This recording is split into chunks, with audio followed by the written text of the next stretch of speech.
Good news, everybody. We are here with Mario Garza of Symbolic Studies. No Gabe yet, having some tech difficulties, but hoping for the best. I sent him some advice.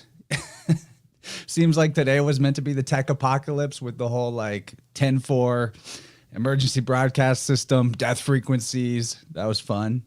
I hope everybody enjoyed that. And, say some prayers for me and the thunder gods that they will not take away my power today or tonight. It's happened a couple times today already. I think we're through it, though, and we're going to rock this conversation like a hurricane. So, Mario, how you been, man? Pretty good, dude. Thanks for the invite. When I saw the title for this show, I was really excited, and then you said you should just join us, and I'm like, hell yeah, that's going to be a good time. Oh, yeah. I would have invited you right away. I had this thought that you were busy because Michelle was busy. So Right. Oh, no worries. But you guys have independent lives, apparently. That's right. We are independent people. But yeah, man, this is a great topic, obviously, to get into right now. It's what I've been thinking about because of Libra season. We talked about some of this stuff last week, even, and then I was on a show last night, and we discussed some things that are related as well. So just all in all, man, this has been on my mind for a little while, and I feel like there's some things I haven't gotten off my chest about it yet. So we'll see if we can get around to that.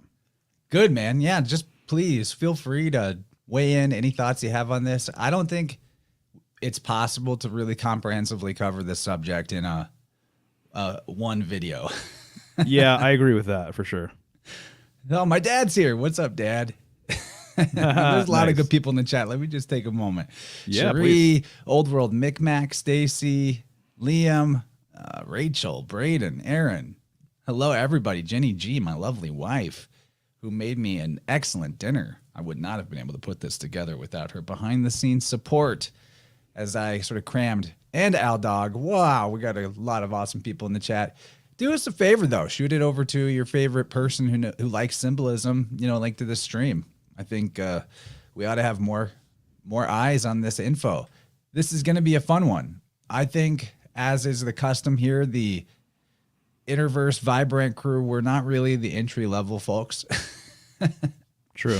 So I'm hoping that most of us at this point have a pretty good basic idea of the mainstays in terms of the psychopomps of symbolism. Your Hermes is your main one, your Thoth, those types. So the slideshow I put together is more of the obscure and in some cases more ancient versions of these characters. And what's fun is that we'll get to see how far back the symbolism goes. And the other question that I just want to be on our minds, it's not really a question that we can answer objectively, but I really want to have on our minds the question of, is this just symbolism that is referring to nature, or is it also referring to something that has a reality to it? As people who listen a lot know, I like to ask people what their thoughts are about the protagonos, the first born of the first cause, the first emanation from the divine source. That idea, is it purely symbolic or, and I want your thoughts on this, Mario, because I know you come at this from a scholarly angle, not really drinking Kool-Aid. I try to do that too.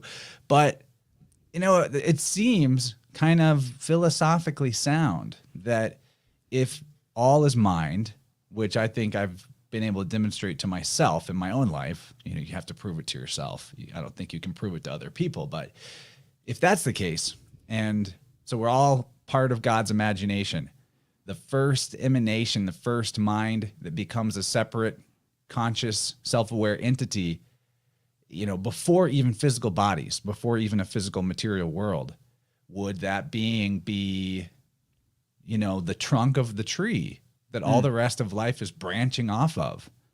Symbolically, right. That's there, And so if this being exists, does it want to help us? Does it want the leaves and buds and branches that are coming off of it to stay healthy, to stay in flow, to migrate down to the forest floor when it's time for them to fall off the tree, and then be absorbed back in through the root system and come back up and sprout again as leaves and buds? I think there's something there, man. So that's the question on the back of my mind as we talk about this. does this universal symbolism come just from the fact that there was some worldwide seafaring priest class that spread it everywhere, and different regions then ran with it, and it evolved over the ages so that the parts of the world that still carried the system have their own versions of it that have some differences?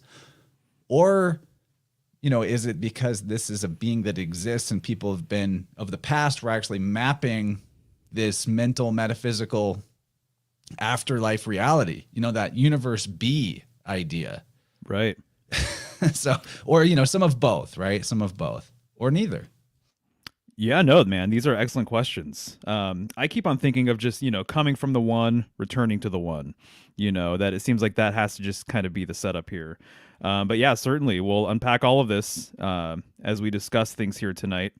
Did you manage to kind of complete your presentation here, given the fact that you had some power issues, or are there things that were still kind of waiting to be included that you weren't able to?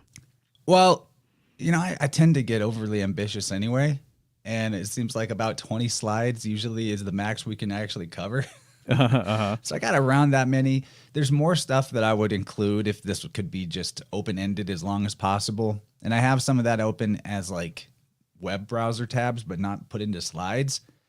So we may touch on the auxiliary things. We may make a part 2 out of this. There's an entire other side to this conversation of the psychopomp that I think is just going to need dedication to its own show. But also to keep in the back of our mind, the near-death experience and people's reports of meeting Jesus, meeting Buddha, meeting Krishna, meeting Odin, the whole gamut of these psychopomp deities showing up in people's near-death experiences. You're going to have to forgive me if I'm not hearing you clearly, or if I'm interrupting you, because I currently can't see what you're doing right now, because you are frozen, and that could be a result of what's going on my end. Our internet has been notoriously slow lately, and so I'm inclined to think that that is the case. Or perhaps you dropped out entirely. Can you hear me now? Well, Mario, we'll wait for you to come back, but everybody, I'm still here. Yeah, and hopefully we'll see Gabe in here too. But I think if I just pull up the slides, then when Mario can see again, he'll see that. And he may leave and come back a few times. That happens. But yeah, I really want him to answer that question, though. Like, does he think that it's real? What do you guys in the chat think? Do you think there is really a... Hey, Mario number 2. Hey, what's up, dude? Sorry about that. My internet connection has been absolutely insane lately, in all the worst ways. So my apologies if I go in and out, but... just trying to be patient here with everything. Yeah, that's no problem, dude. And I enjoyed your talk with Marty Leeds from yesterday on Michelle's Healing Home. Even with the internet things, people are patient with that. They know the good quality content. That's why they're here. But I wanted to know from you, because I don't think you quite answered this question. And it's okay to say, I don't know. But where do you lean on the possibility of this psychopomp deity, many faces to many different cultures, actually existing? Right. Is it real? I'm inclined to think most everything is essentially a metaphor. And so I think that more than likely, perhaps it is real, perhaps it isn't, man. I don't know. I was just talking to a client earlier about some of this stuff. But I'm inclined to think that it's more metaphorical, but that there's a good reason behind the metaphor, that perhaps even the metaphor and why, this figure has kind of been anthropomorphized or whatever, may be unveiled to us at some point. Almost kind of like, oh, I get it now. That's why we have all of these different figures. But certainly it's almost kind of this idea of, it's like coming across a traveler, right? Who's been to an exotic land that you haven't been to. And so they're going to give you information about where they have been, what they've seen, what they've come across, things of that sort.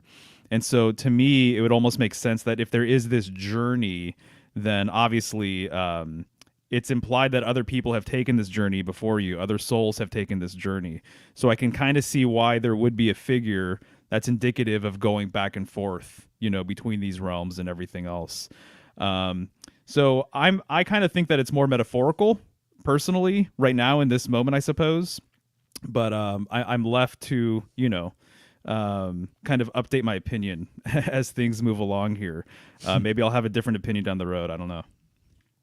Yeah, it's complicated. The question of an intermediary between, that helps you cross the boundary, the threshold, it does sort of reek of the negative elements of the priestcraft, where they are themselves the mediator between you and heaven, or you and, rewards or blessings.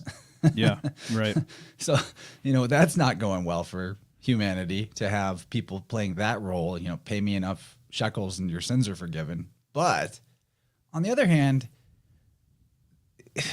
the realm of expanded consciousness experiences, of which they cannot really be properly put into words, they can't really be explained in words. But I have heard, personal accounts from friends, from people I've met in travel.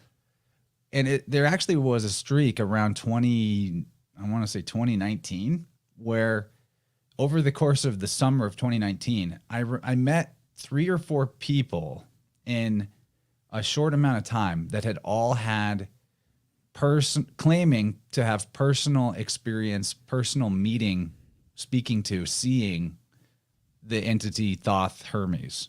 Wow. They described him differently. Another one said it was Odin. But, it's the same guy symbolically. So I think it might be the same guy, and just he shows up in the clothes that you expect him in as a trickster. But the most interesting version of meeting this psychopomp, because the psychopomp, we'll get into what that word can mean, but yeah, I'll hold that. But the most interesting came from a friend of mine named Cami. By the way, this coincided in 2 of these accounts with being struck by lightning, or nearly struck by lightning. So my friend Cami gets struck by lightning and then starts having like visionary experiences with Hermes. I think it was Hermes for her. Might have been Thoth for her. And all of a sudden has a proficiency and skill in painting that she didn't have before, and like an urgent need to do it. And she just starts painting all this alchemical symbolism that is accurate to one who would have studied this stuff deeply for years in a complex way. Wow. That's amazing. I mean, I love hearing those types of stories. The thing that comes to mind immediately, talking about Hermes or Thoth or Mercury, is obviously to be mercurial, right? Everyone knows what that means. And so I've mentioned it before here on the show, but Mercury has been such an enigmatic figure for me, because they have so many different representations, so many different expressions. And so mercurial figures, there are many, many, many, right? And he can be expressed in many different forms. And so the fox, right, is mercurial, as an example. The Gemini twins, which I know we're going to get into, they're mercurial, as a kind of combination or a duo. And so it's interesting to me that he wears so many masks, or is presented in so many different ways too. So then it kind of becomes like, who exactly is Mercury then? There's been many different sort of deities that are mercurial in nature, and it's seemingly kind of this endless sort of thing where you just find new expressions of this same sort of figure. So then that kind of adds another layer that kind of complicates things too, in regards to if he's an actual figure or not, which ones are considered to be actually Mercury or perhaps something else, But it's all very fascinating stuff, dude. Thanks for sharing that. That's pretty wild. I've never had an experience like that. Seriously, though, I just think philosophically, like, if all life is really one, which psychedelic experiences or transcendental consciousness expanding experiences will tell you that it is, then wouldn't, if we look at the fractality of nature, I think the most perfect representation is the tree of the whole of reality. Lightning makes that dendritic form, your blood vein, the veins in your arm, the way rivers and estuaries branch off, obviously the branches and twigs of a tree.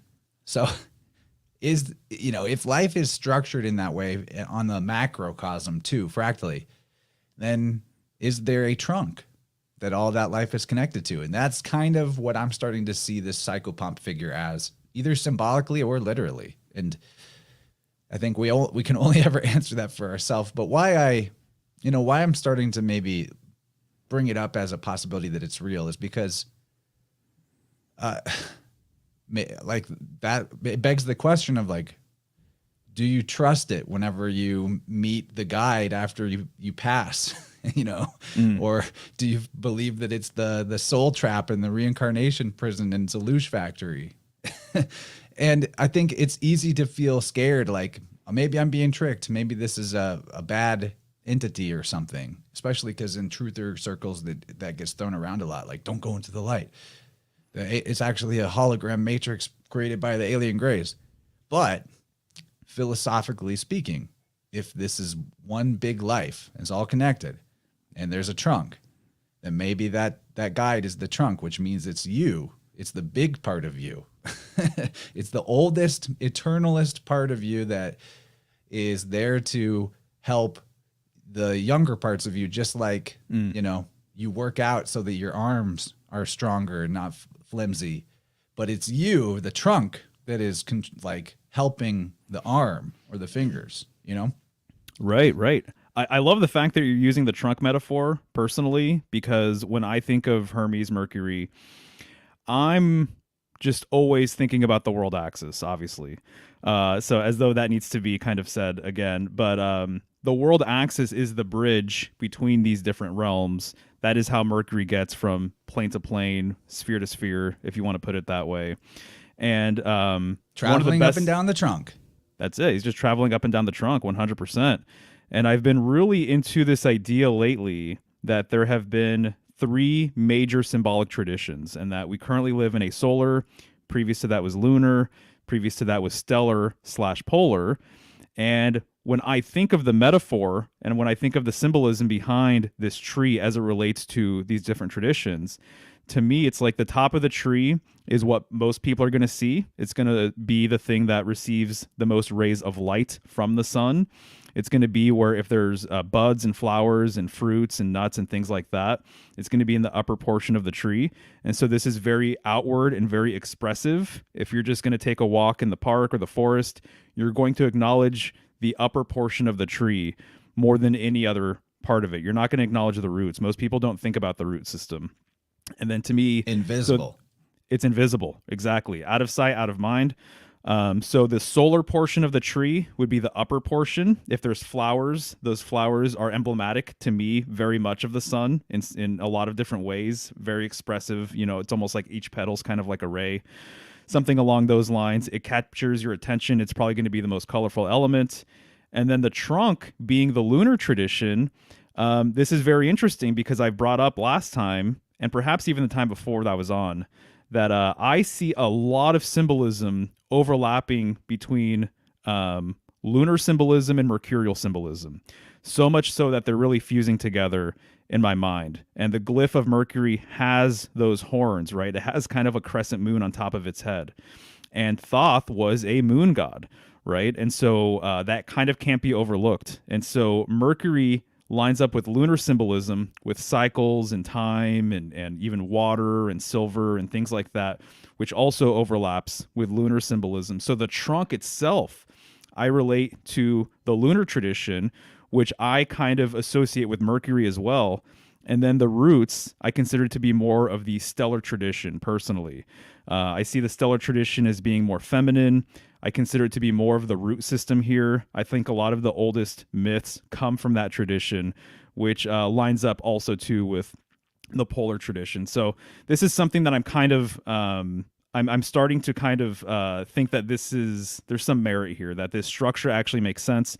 I didn't come up with this. This is material that I'm reading from other authors, but I can kind of wrap my head around it. But the trunk, no doubt, I think that there actually is a lot to be said about the trunk relating to lunar symbolism and mercurial symbolism.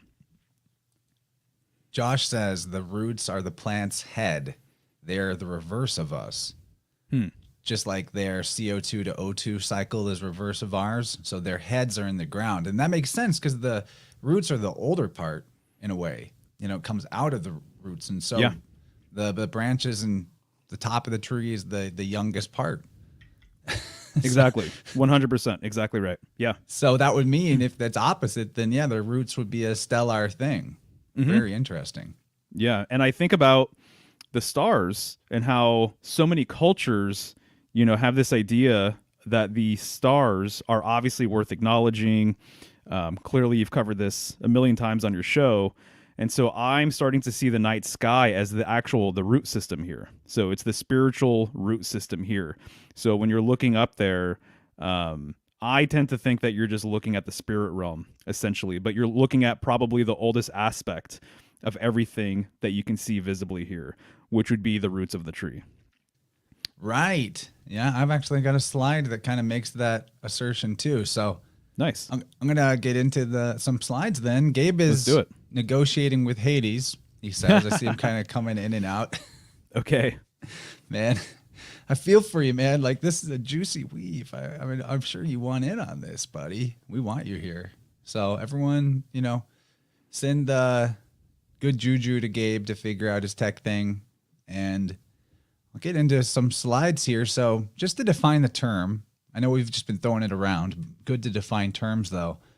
A psychopomp is either a guide of souls to the place of the dead or the spiritual guide of a living person's soul. So it's that second definition that I wanted to include this for. Also because it's interesting, the etymology of psychopomp, which is psyche, meaning soul, and the Greek pompos is like a conductor or to send something, one that sends something along. So we have a conductor of souls. Now we have a very musical idea coming into the mix. But that second definition of the spiritual guide to a living person's soul is very apropos, because there are people that are either using just the symbolism in the scriptures that talk about these beings as a guide for their soul. And then there's the individuals that I alluded to that, I've met in my journey that have said that this psychopomp actually does give them guidance in their life through dreams, through meditation experiences where they connect with it, almost in like a seance-y way is what it seems like to me. There's so much possible for people outside of normal modality of consciousness. I've mentioned it before, but I stopped doing psilocybin mushroom years ago because I was starting to see people that other people couldn't see, but those people could touch me and interact with me, and it freaked me the hell out. Wow. So, there's the possibility that there's more going on here, overlaid or parallel or just invisible in a different spectrum, right where we're at. Right. I like what you said earlier about this potentially being the oldest aspect of self. If this is all one world tree sort of creation, this is just an older aspect of you, as is kind of everything here, right? And we're all just a fractal piece of the whole, and that everything kind of came out of this unified sort of seed, if you will. And a lot of people, when they talk about their holy guardian angel, some people have an understanding that this angel is outside of self, and then some people have an understanding that this is just your higher self, actually. So I tend to default with that. So I don't know. I guess I can just appreciate how you put that out there. And then, what's up, Kyle? World Tree time. Yes, indeed. But as the spiritual guide of a living person's soul, that's something I've been thinking about lately in terms of shepherd symbolism. So if you saw the Marty Leeds thing, that's one of the questions that I brought up was, the role of the shepherd and things of that sort. And I told him that when I was looking into it recently because of the hermit, to me, the hermit seems like he's an elder shepherd. He has that staff, right? And he has that cloak and that hood. He lives a solitary life. And so this is very much emblematic of shepherd symbolism. And obviously Christ was known as the Good Shepherd, as have a lot of other sort of myths out there or deities. But this idea that there's going to be someone that is leading the flock, right? And that they're willing to basically risk their life for the flock, even for just one stray sheep or something. To me, it's very touching to kind of consider that. And there's something comforting even just reading about that kind of material. And I watched a handful of documentaries, really short documentaries about these shepherds. And there was something about it that I really felt like some sort of connection with these guys. I'm like, this is a really, really interesting sort of job to have, an interesting career, and an interesting lifestyle. So it's just, if anything, it's been something I've been thinking about lately, and I see value in the symbolism. I definitely resonated with that part. I really like in his sermon, and when he brought it up again in your talk, he had it in a recent sermon where Marty was quoting some Bible verses where the shepherd had to go retrieve one of his 100 sheep from going up the mountain that was going up the mountain by itself, but he loved that one more than the rest. So, there is something to say about that. Like your higher self, or the wisest part of you, loves when you explore, when you dare to break away from consensus. Because that's ultimately what it is, that the crossing between thresholds of being able to perceive more of the truth of what is here than the average person. Well, that's breaking away from consensus reality, that just because it's not consensus with everybody doesn't mean it's not there, but what you believe definitely colors what it is that you're able to perceive 100%.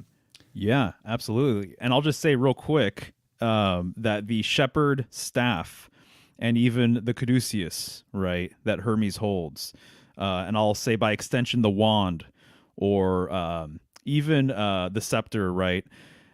Powerful figures have always held these things. And in my opinion, it does go back to the world axis, whether they are aware of that or not. But one of the symbols, or I guess the attributes of the world axis, is that it brings order, and that it brings structure, and that it's actually very much related to authority, and it's related to the law as well.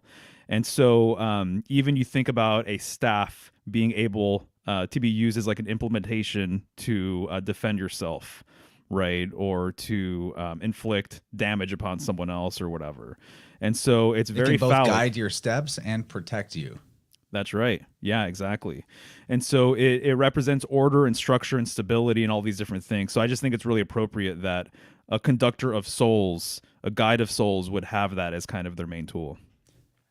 Well, it's going to be interesting when we see some of these more, like some of these alternate, but maybe more original in some cases, psychopomp deities, because we know about the caduceus of Mercury, but it gets interesting when we start seeing some of the variations or older versions before it was that staff. Yeah. So another word you're going to see a lot in this talk is chthonic. And that is a word from the ancient Greek referring to ground or soil. But I can't help but point out the similarity between soil and soul as a word. And especially, you brought up that lunar symbolism, lunar tradition. One of the things that is often associated with the moon is that it's like a repository of sorts for the deceased, for deceased souls, is like a way station on their journey beyond.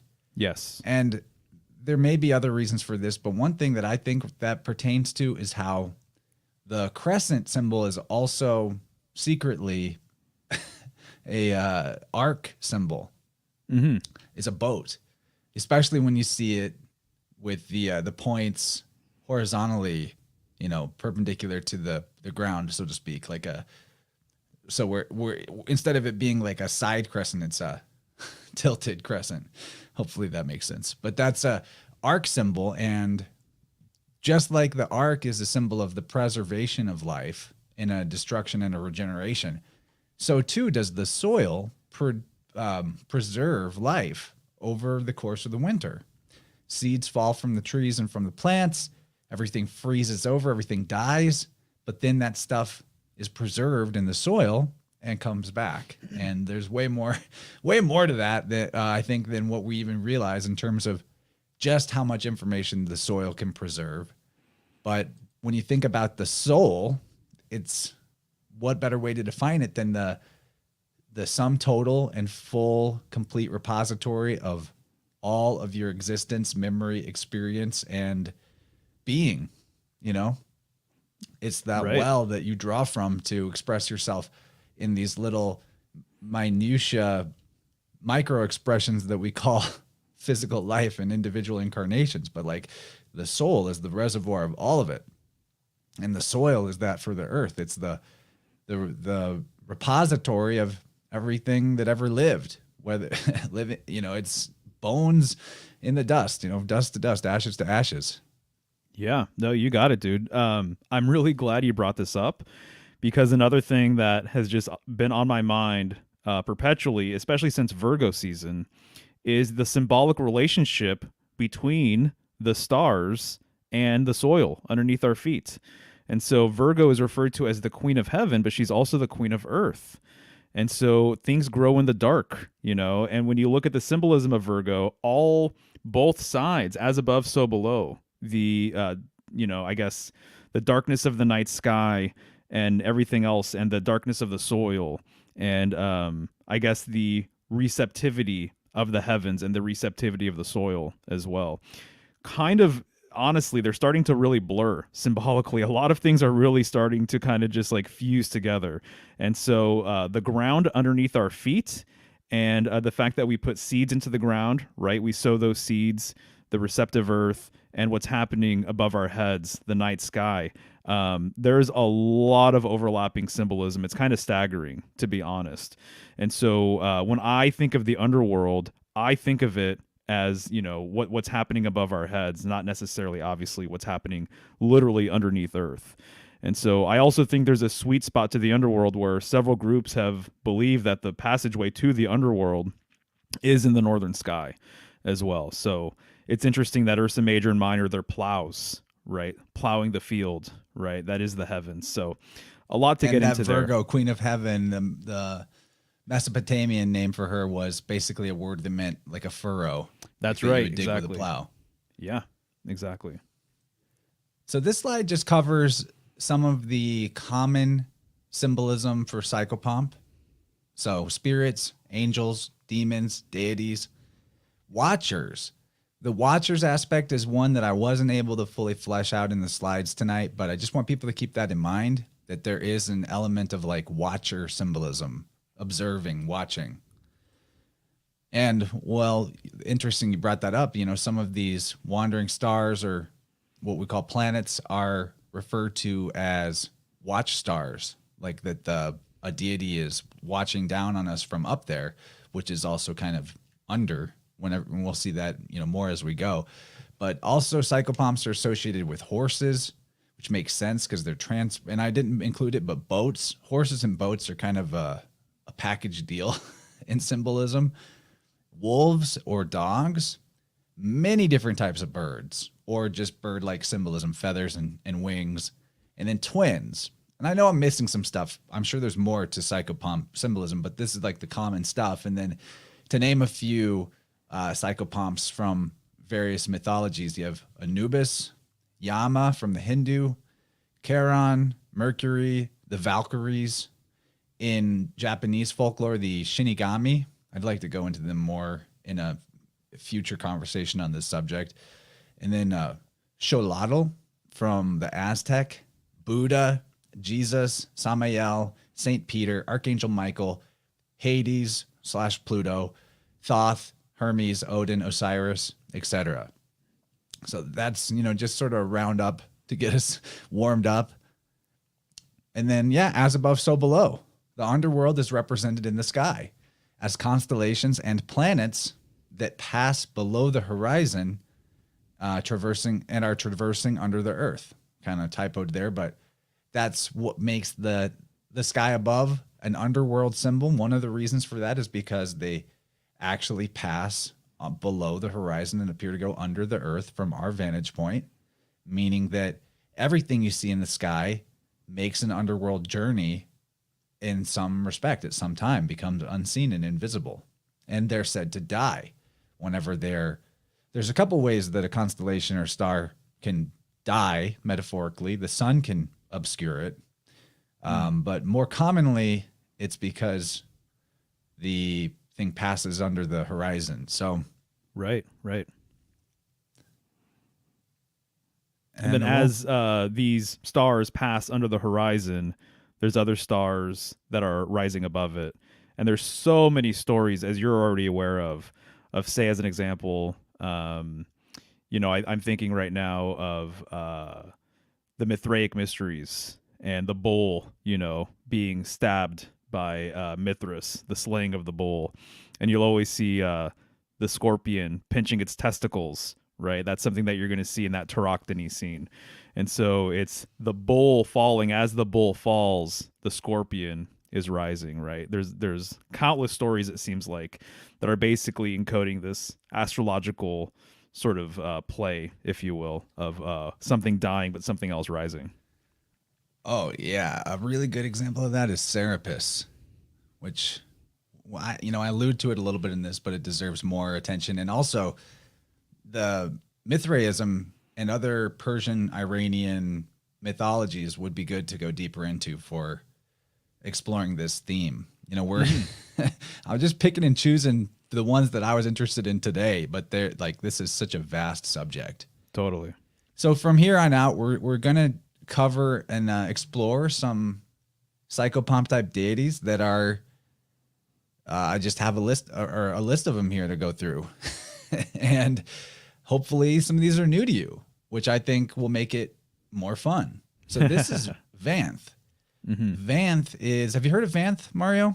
No, this one's new to me. I think it's either Vanth or Vanth. I mean, when you're reading ancient Etruscan, it's your guess is as good as mine. But I'd like you to describe for us what you see going on with these different depictions of Vanth.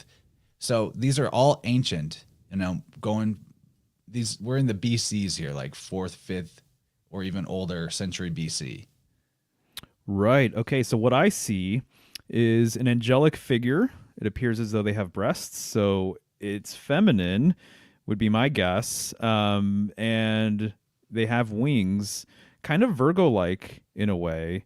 And at least in the first image here, what you see is on both of its hands, it has what looks like 2 serpents. And then I'm not quite sure what is actually like within its hand. It looks like it's almost like a serpent combined perhaps with some sort of vessel or cup or horn or something along those lines. I think it's a horn. Is it a horn? Okay. It's either a horn or a torch.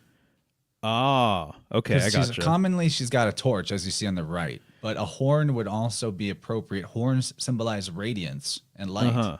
Right, definitely. Yeah, right, exactly. So she's holding that torch on the right, the torch bearer kind of leading the way, in my opinion, very world axis-y.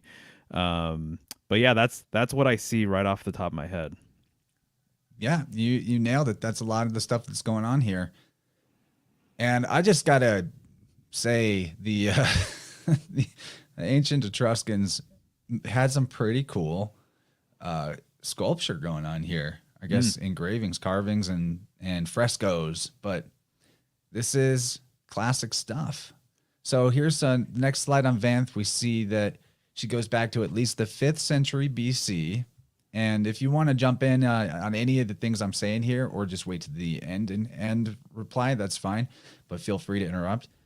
So she's one of the most common figures depicted in Etruscan funerary art. Vanth is often depicted on cinerary urns, which would be where you kept the ashes after a cremation. And she gazes sternly at the deceased, holding a scroll. So that's an important symbol. She's holding a scroll that relates to their life. Didn't have the scroll in the pictures that I had here, but there are versions of her holding the scroll, quite a few. Her other possessions include the torch and the key. Right? Classic psychopomp. Yeah. She either wears a tunic or she's bare-chested with straps across her bare breasts and fur boots. Her garb is the dress of a huntress. At least that's what most Etrusco researchers would say. I think that it's huntress symbolism too. I'll even back up here again. Look at her in the middle one and on the right. You definitely can kind of feel like a wild woman, almost Artemis type vibe from that. Yes. I see that too. Yeah. So she's usually winged and often has bearded snakes entwined around her arms. I'm not sure what they mean by bearded. That must just be a type of snake. I don't think it's like hair, like human facial hair. So Vanth is present at death, but not seemingly its cause. She attends the deceased from the moment of death until entry into the underworld. And she is often represented at battles and at the slaughter of prisoners or leading souls on their way. That, in addition with the fact that she is frequently depicted with multiple Vanth figures in one scene, like a bunch of them, means there's got to be a link to the Norse Valkyries here, right? Very Valkyrie type symbol. And she often appears with Charon or Charon, who is a Etruscan prototype of Charon the ferryman or many other things. So we're actually going to look at him directly as well. But yeah, Mario, what do you think about this one? I think it's interesting that she's a woman. And I think that that's really fascinating. I'm thinking about Ma'at and her feather of truth. And, that's what's being weighed against a man's soul, a person's soul in the weighing of the souls ritual, which we talked about last week. But she's referred to as the mistress of the underworld. And so there's a lot of goddess symbolism here. I think probably earlier on in my sort of symbolic journey with psychopomp symbolism and stuff, I always kind of thought of a male figure or perhaps an androgynous figure like Hermes or something along those lines. But to me, having a female psychopomp is very, very interesting. And to me makes a ton of sense because for all intents and purposes, the way I tend to look at it is that the underworld is actually very, very feminine. It's related to this root system. It's related to this stellar tradition or the polar tradition, which It's I receptive. find to be... It's a container. Exactly. So to me, that's just really appropriate in and of itself. And then, yeah, a lot of these symbols definitely are related to other psychopomps. The scroll, I think, is interesting too. There's always this idea of, I guess, some sort of record of your life being revealed to you when you die. Some people have said that there's a life review sort of thing when you cross over. Some people who've had near-death experiences have mentioned something along those lines. Or as we're talking about, or as I just mentioned, the weighing of the souls, right? Thoth is there, and he's the scribe, I believe, most often. And so there's this idea of record keeping and being revealed these records or something along these lines, some sort of literature about your life, or perhaps it's like karmic debt, which Libra symbolism actually kind of is tied to as well. And Libra, too, is very much related to books and libraries and bookkeeping and things like that. So the first 5 words, the first 5 letters. Book. Yeah, right, exactly. So I'm really appreciating Libra's correspondence with afterlife stuff. Like, I knew about that in years past, but it's really, really just kind of popping off for me now. So anyways, all that stuff is very fascinating. Yeah, man. And we also have the twin idea because I didn't show it in the images here, but if you look up Vanth, you will see a lot of the frescoes with Vanth. It's her and Charon. Charon. So it's a male and female psychopomp type figure together. So you have this twinning idea going on as well. Right, definitely. And then the Charon, or it kind of sounds like Chiron a little bit, which some people say Chiron is the inspiration behind Sagittarius. Obviously, there's various interpretations of this, but I've brought this up before that there are some older Sagittarius figures that were believed to be essentially psychopomp, in nature, and that was their deal, is they were the conductor of souls, and they're half horse, right? So going back to this travel symbolism and everything that you mentioned already. And then there's in Islam a being called the Quarin, or I think you would pronounce it kind of like Karen, and it is basically a companion spirit that's with a person for their entire life that watches their deeds and reports them back to the demiurge or to God. Oh. So, you know, like knows if you've been naughty, knows if you've been nice. And it makes me wonder if that word, the name that the Islamic mythology has for that being is associated with this Etruscan Charon. Well, I mean, it's related, but the idea of a Ka in Egypt, it's like your invisible twin or like your invisible double, your spiritual twin. You know? Yeah. So, and the Rin is the name in Egypt. So the Ka Rin. Oh, nice, dude. Almost like you're referring to like your name as in your reputation has to do with like how you're weighed in that scroll of your deeds and whether or not, you know, you're punished or rewarded in the afterlife. Then another thing that came to mind, maybe you consider it a stretch if you like. You know, I'm not making a claim here, but with philology letter swaps that are permissible, and, you know, the more letter swaps you toss in, the more stretchy it gets. But V swaps with B, N swaps with R, and T or TH swaps with D. So Vanth is like bard as in bardo, which is an afterlife thing in Buddhism. Exactly. Yeah, that's fascinating, dude. I'm going to say this again. I want a list of these letter swaps. I've asked Slick this before. You guys have so much good information about all of that. Just a simple one-page PDF of like the common ones, I would be all over that. I would even pay money for that, to be honest, because you guys got it going on with that. But that's very good, man. That's interesting. I've got that somewhere. We did a stream on letter swaps. Oh, sweet. It's worth revisiting, though. I think I could do it better. So we might get into that again someday. But if you just ask me sometime, remind me, I'll send you that. Right on. Nice. Or that episode. It'd be fun to do more content about that. The simple ones are obvious, as Josh says. That's right. And then once you start getting, you start tacking in more and more swaps, it gets more stretchy, but it's definitely possible. It's possible. Italy, where the Etruscans were at, that's very connected to the Eastern world. And, Buddhism made it very far, or maybe Buddhism comes from this. It's hard to say. I think that there's connections here. Buddhism is the hardest thing to penetrate symbolically, though. Like, as someone who studies this stuff, I find Buddhism to be the most difficult because it's vast, and there's Chinese, there's Japanese, there's Indian, there's all these different parts of, and then more Near East Buddhism. So it gets convoluted as heck. And so I'm not covering Buddha very specifically in this talk, but in the future I would like to, as I have time to do more research about it, find more examples of Buddha as the psychopomp, because I do know from near-death experiences that Buddha shows up for people. Interesting. Right. No, Not that to all mention makes sense. Buddha and Hermes have the same mom.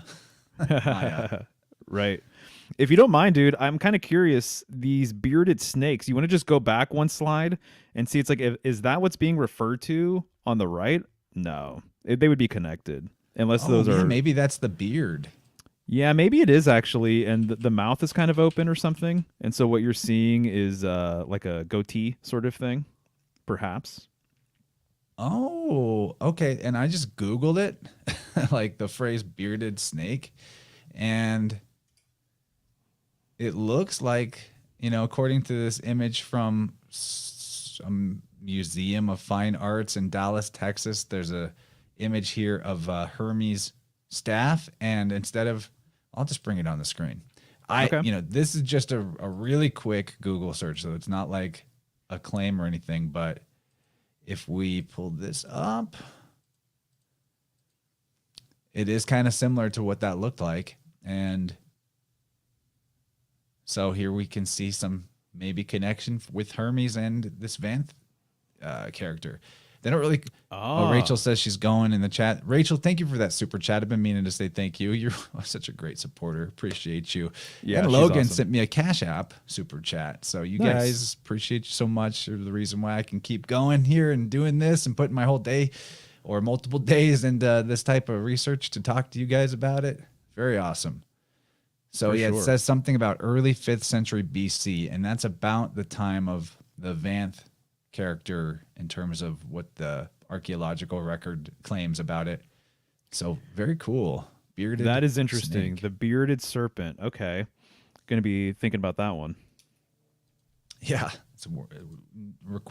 We may have opened a gravy portal and we just don't know it yet. All right. This is going really great. I'm so glad we're doing this. Mario, having fun. Yeah, man. I'm enjoying this for sure. So I like what we did before, and I'd love for you to talk about what you see going on with Charon. Yeah, definitely. I would if my internet was fast enough to actually see what you've put up here. So right now it's just a spinning wheel is all I see, but it's going to come up like any second. So you might just have to describe it to me for the time being. I think that you should just... It's here. I see it. Okay, right on. Awesome. Oh, interesting. Okay, look at those hammers.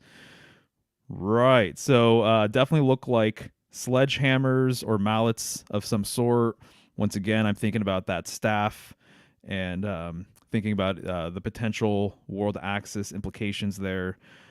It looks as though the figure on the right kind of has, is it pointed ears? But on the left, it kind of looks as though maybe it's implying either horns or perhaps like a small wing or something like that on its head. I'm not sure. And then two of the figures do look winged. And the one in the middle, it's interesting that he's kind of hunched over a little bit. And he has his hand at his waist side. That's kind of curious. I think he might even be using his hammer like a staff. Yes, absolutely. Yep, that's what it looks like for sure. And then it looks as though, he has an animal skin wrapped around him, it looks like. Doesn't look, I don't know what kind of animal that is, but that's interesting for sure. And so I wonder if that's supposed to be like a lion, but its mane is kind of like not that prominent or large, but I'd be very curious to know what that animal is. And then also, very curious detail with the figure in the middle, the fact that it looks as though a noose is hanging from between his legs. Whoa. Oh, I didn't catch that. Oh, man. Look at that, dude. That's fascinating. This is new to me, too. I can't say I've ever really looked into this figure, but I'm intrigued. Yeah, right? And, yeah. I like that you pointed out that the ears could also double as feathers or like small wings. I hadn't thought about that. Mm-hmm. But usually it's described by the researchers as being like pointed ears. But I see it. I totally see it. That could have been meant to be wings or feathers. Right. Notice there's an X as well on the hammer. Yes. And so X marks the spot. I talked about this last night in the stream that I was in with Old World Florida. But the X also, to me, in my opinion, the X really is, it's a symbol of so many different things. But, there's a reason why we have crosses, in graveyards, and you're going to see so many of them, right? I really think that the X or the cross, the, sort of face value interpretation numerologically is number 4. 4 quadrants, 4 arms coming from the center. But that center point represents the 5th point.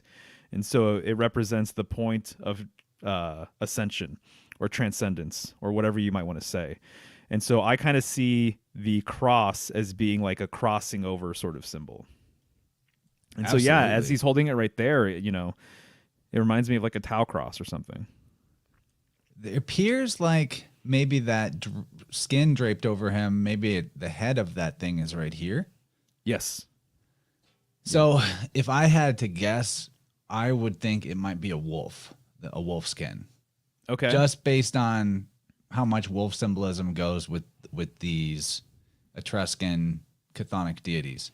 Now, another thing to point out is and also like, see the paws like where it's tied around his neck, it kind of looks like maybe a dog's paws or wolf paws. I could That's see my that. guess. Yeah, no, the dog underworld symbolism, it's there all day long. So that would make sense. And it's also interesting to point out how he has these tusks, which Yeah. is very like in the modern, in modern fantasy, it's orc-like. He looks like an orc. True. And we may or may not have time to get into it, but there's this entire other Etruscan underworld deity called Orcus, which is worth at least touching on. We'll at least touch on it. I need to do more looking into it. But that noose between the legs, that is a good catch. I've never is it read a anything tail? about that. It's Oh, like that's is it a tail noose? Look at the end of the noose on the right hand side. It almost kind of looks like a lion's tail or something like that. It's a tail tied into a noose. Man, Yeah. just the sophistication of this from 400, 500 BC is amazing. Right. Yeah, I agree. So that's just us talking about the what we see in the images, and to go through a few things that I wrote down about him. Charon is thought to guard the entry to the underworld, so he's a little different than okay, just to be fair, this is all interpretations of researchers looking at stuff that's thousands of years old and putting their modern opinion on it. So take it all with a grain of salt. The most that we can say about it conclusively is what we can see depicted in the image, right? But he is depicted with a hammer, pointed ears, snakes wrapped around his arms sometimes, which we didn't see in those ones, but that's occasionally part of the symbolism, like Vanth. And he's also often a bluish color. His skin is blue, which sounds very Indian. It sounds like Hindu deities. The hammer, though, along with volcanoes being underworld symbols, suggests to me, this wasn't written anywhere, that Charon, I think, is related to Vulcan. I mean, just look at this figure on the left. This crater that he's shown on here is from Volci in Italy. That's like named after, modernly named after Vulcan. So in various images, aspects of his characterization include enormous wings, snakes for hair. Hello. Hooked nose that gets associated with like a vulture's beak. Hooked nose. That's a loaded symbol right there. Yeah, I was just gonna say exactly. Heavy brow ridges, large lips, fiery eyes, and a black beard. Now, I think it's fascinating how on the left he appears to have breasts and he's wearing a dress. And that dress has what may be a solar symbol down on the bottom left. So unlike the Greek adaptation, Charon the ferryman, Charon guided, and also, the N at the end is more of a Latinized thing, like a Romanized thing. The way it's spelled in the Etruscan inscriptions is actually like Keru. So to me, that is important because especially like that the R and the L were interchangeable. It could also be like Kalu or something along those lines. But he guided the souls on horseback rather than a rowboat like the ferryman. And he also said to bring horses to the newly dead. But that crater on the left with him on it, hopefully it's come up for you in your slow internet. Yeah, I could see it. You see, there's like a cross-dressing hermaphrodite element to him here too. Exactly. And as you said, cross-dressing, I was acknowledging that cross, on his chest there.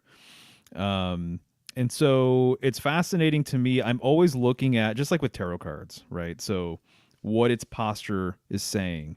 And I'm just acknowledging the fact that its left leg, right? It almost looks like it's more so angled towards us. And it almost looks kind of hidden with the artwork on the right-hand side. This is in contrast to its right leg, which is kind of out there a little bit more, and you can see the bend of the knee, and it's obviously it's horizontal, its foot. And I'm just noticing what you referred to as a solar symbol, but it makes me wonder if it's a stellar polar symbol. I'm just acknowledging the 7 rays that are emanating from it. So number 7 being, very much tied to the northern sky with the 7 stars of Ursa Major and Minor. And also, too, Ursa Major was referred to as the thigh of a bull. And leg symbolism definitely comes up with all of that as well. So the fact that it is right there on the leg is very, very interesting. It could have been anywhere else on his dress, really.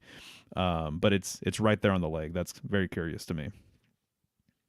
Yeah, and some of it, like his monstrous appearance, especially if you take off the N as the Etruscans would have spelled it and consider the RL possible switch, then that Kali could be a relation as well. Kali from the Hindu pantheon, who is very monstrous, has the sharp teeth. The fact that he's kind of feminine here makes me wonder if there's a connection with that as well. Yeah, I could see that. So you're going to have to educate me here. Is a crater essentially just a vessel? Yeah. Okay. I think it's like what is a crater? I think it's like a vase of some kind. Okay. Yeah. I just checked. It's Gotcha. so it's a vase that has 2 handles, is what they call it, and mostly used for the mixing of wine with water. A mixing vessel. Oh man, and just the idea of a mixing vessel, like you're putting this guy that's he's mixing it up right there with his feminine clothing. And the psychopomp, being the and both water and alcohol being mercurial elements in terms of their solvent nature. Yes. Alchemically. Yep. Exactly. It's so wild to me to think about, by the way, just what's going on in popular culture with the fluid gender stuff, right? And just like looking at this figure here, I'm like, just in my mind, I was like, I've seen people, walk around like this in Portland, And so, the head of a man, scruffy beard and everything else, but also with the breasts and a dress. And so it's just kind of, it's crazy to me to think that like things have really come such a far way and in how people are kind of dressing and all that kind of stuff and what's kind of acceptable or whatever. And so, I don't know. I don't even know if I have a point there, but just had to point that out. Oh, and the star is on the knee or the thigh. The knee is Capricorn. Nice catch, Cody. Right, yeah. Being an underworld thing.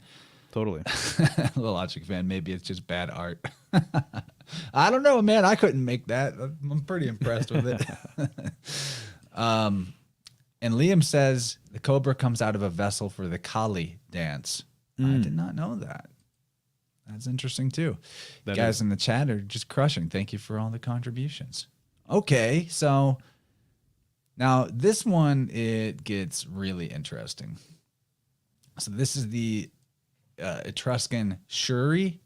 It looks like Suri, but I think it's when you see that that first letter is, it looks like an M to us, but it's actually kind of more like the Greek sigma.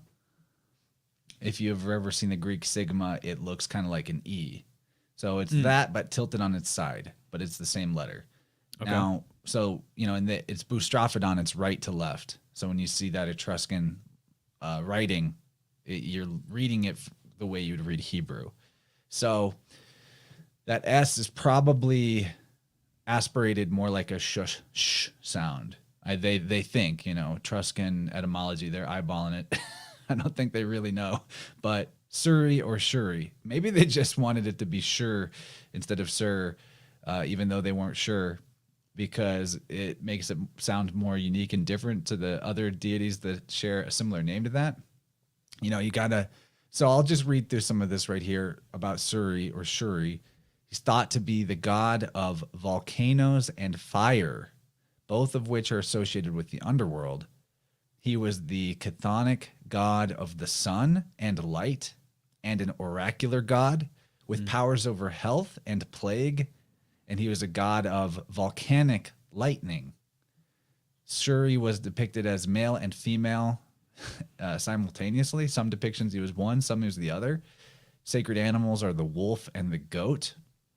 And you see in this fresco to the right, he's got a wolf headdress on. Suri is known to the Romans as Apollo Seranus. Seranus, which is, you have Sur, which is black. It means literally black in the Etruscan, but also is a word like to the Phoenicians, who the Etruscans and Phoenicians were potentially the same people. Dylan's done a lot of work to show the high probability of that. And so their capital city is actually Sur. It's spelled Tyre. Most people will say it's Tyre, but they pronounce that as Sur. So there's a long tradition of naming towns and cities after the deity. Huge tradition. And I even think like Suri, if you consider the RL switch, is also like Soli. And there's Higgins in Anacalypsis, he has this whole section about all the different towns in the Middle and Near East that are Soliman, named Soliman, like the King Solomon of the Old Testament. So I think it's very possible that the Suri and Soli are phonetically referring to the same thing potentially. And then Apollo. So the Romans called him Apollo Seranus, and Annis is the year, right? So I consider that to be maybe the Lord of the Lord of the year, or the black god of the year. And I know you're aware that there's tons and tons of these underworld gods that are black in symbolism. It's a major component. So that's in the name. And so Suri was a son of Tenia, which is the Etruscan Jupiter, the top god. And he's a twin to Artume, which sounds a lot like Artemis. Artemis is a twin. And, honorable mention to the Norse Jotun Surtur, the second oldest being in creation and the one that brings the Ragnarok to conclusion. And Surya, which is the sun in the Hindu mythos. And I just have a little passage from the Volupspa, the Norse Volupsa, where it says, Surtur moves from the south with the scathe of branches. There shines from his sword the son of gods of the slain.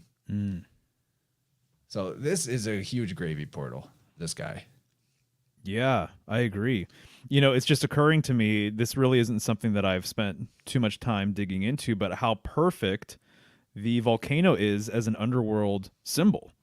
It makes so much sense. Mountains in general have been associated with being gateways to other places. Whether you ascend up the mountain and then you're closer to the heavens, you become God, or closer to the gods or whatever, or literally there being some sort of cave within the mountain. And even my copy of the Tibetan Book of the Dead, the cover is just a mountain, right? And so when I think of the mountain, any mountain really, I associate it with the world mountain, essentially, right? And then this could be the potential access way to the other side. But the fact that the volcano actually has this opening up top, and obviously it does what it does, volcanic eruptions, but I'm kind of just appreciating that about this, the volcano being like a really, really perfect symbol for that. Oh, yeah. And it kind of, comes to mind Pompeii. We're talking about the psychopomp, and there's this huge story of Pompeii. I don't know. There's probably a there.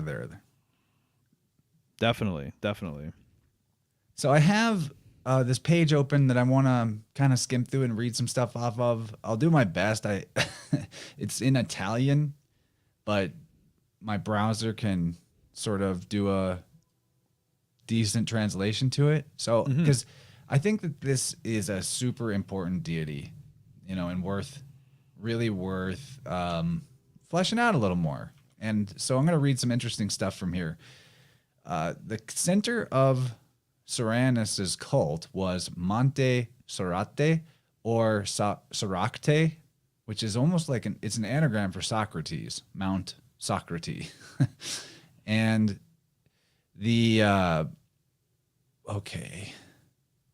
in the village of Saint Oreste, which is one of the cult centers, a legend was handed down that on the mountain you could meet, which is the Mount Soracte, you could meet a frightening goat with two heads, or potentially, according to a variant, a goat with a head that turned backwards. Interesting. So this sounds like, to me that sounds like some Janus symbolism, the god who looks at the transition between the old year and the new. That could be part of it. Yeah, for sure. So the god Seranus, worshipped on the sacred mount of Soracte, was identified or confused at times with Dis or Dis Pater, the Roman god of the underworld, and was a solar god, presumably defined by the Etruscans with the synonym of Tenia, Calusna, Jupiter, and Pharaoh. Just gonna scroll here. Yeah, according to some scholars, the priests of Seranus were called the Herpi Serani. That is the wolves of Seranus.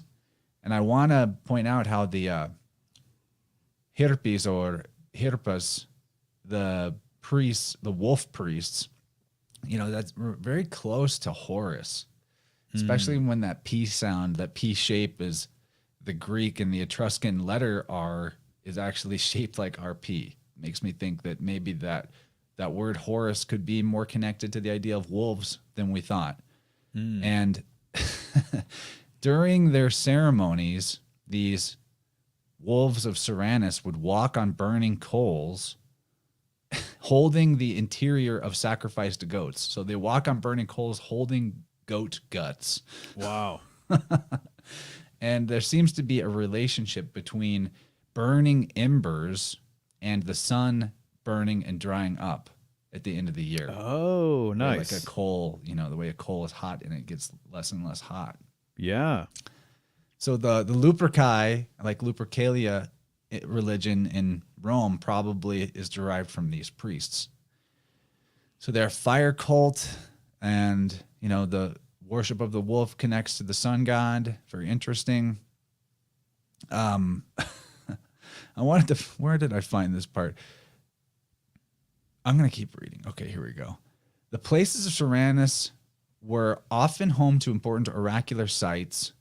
On the eastern slopes of the mountain, there were in fact deep wells from which still emerge today condensation mists that many Roman authors described as the vapors that were proper to the cult of Apollo Serrano.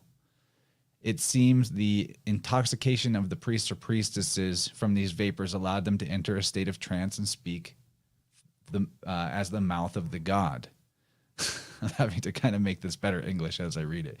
A legend tells that at a time of the first sacrifice on the Mount Soracte, a pack of gigantic wolves stole the meat of the sacrifice victims and fled through the forest. The courageous men who chased them found a cave that they entered that emanated the infernal vapors, and these vapors killed almost all humans, but they did not intoxicate the wolves. It's really interesting. Mm-hmm. Yeah. Yeah, right? I mean, we're getting to that Pythian Apollo Delphi thing with these vapors. So it was... I want to find this part about them being... Okay, yeah. So the wolf priests of Apollo Seranus, they, like wolves, had to live on robberies.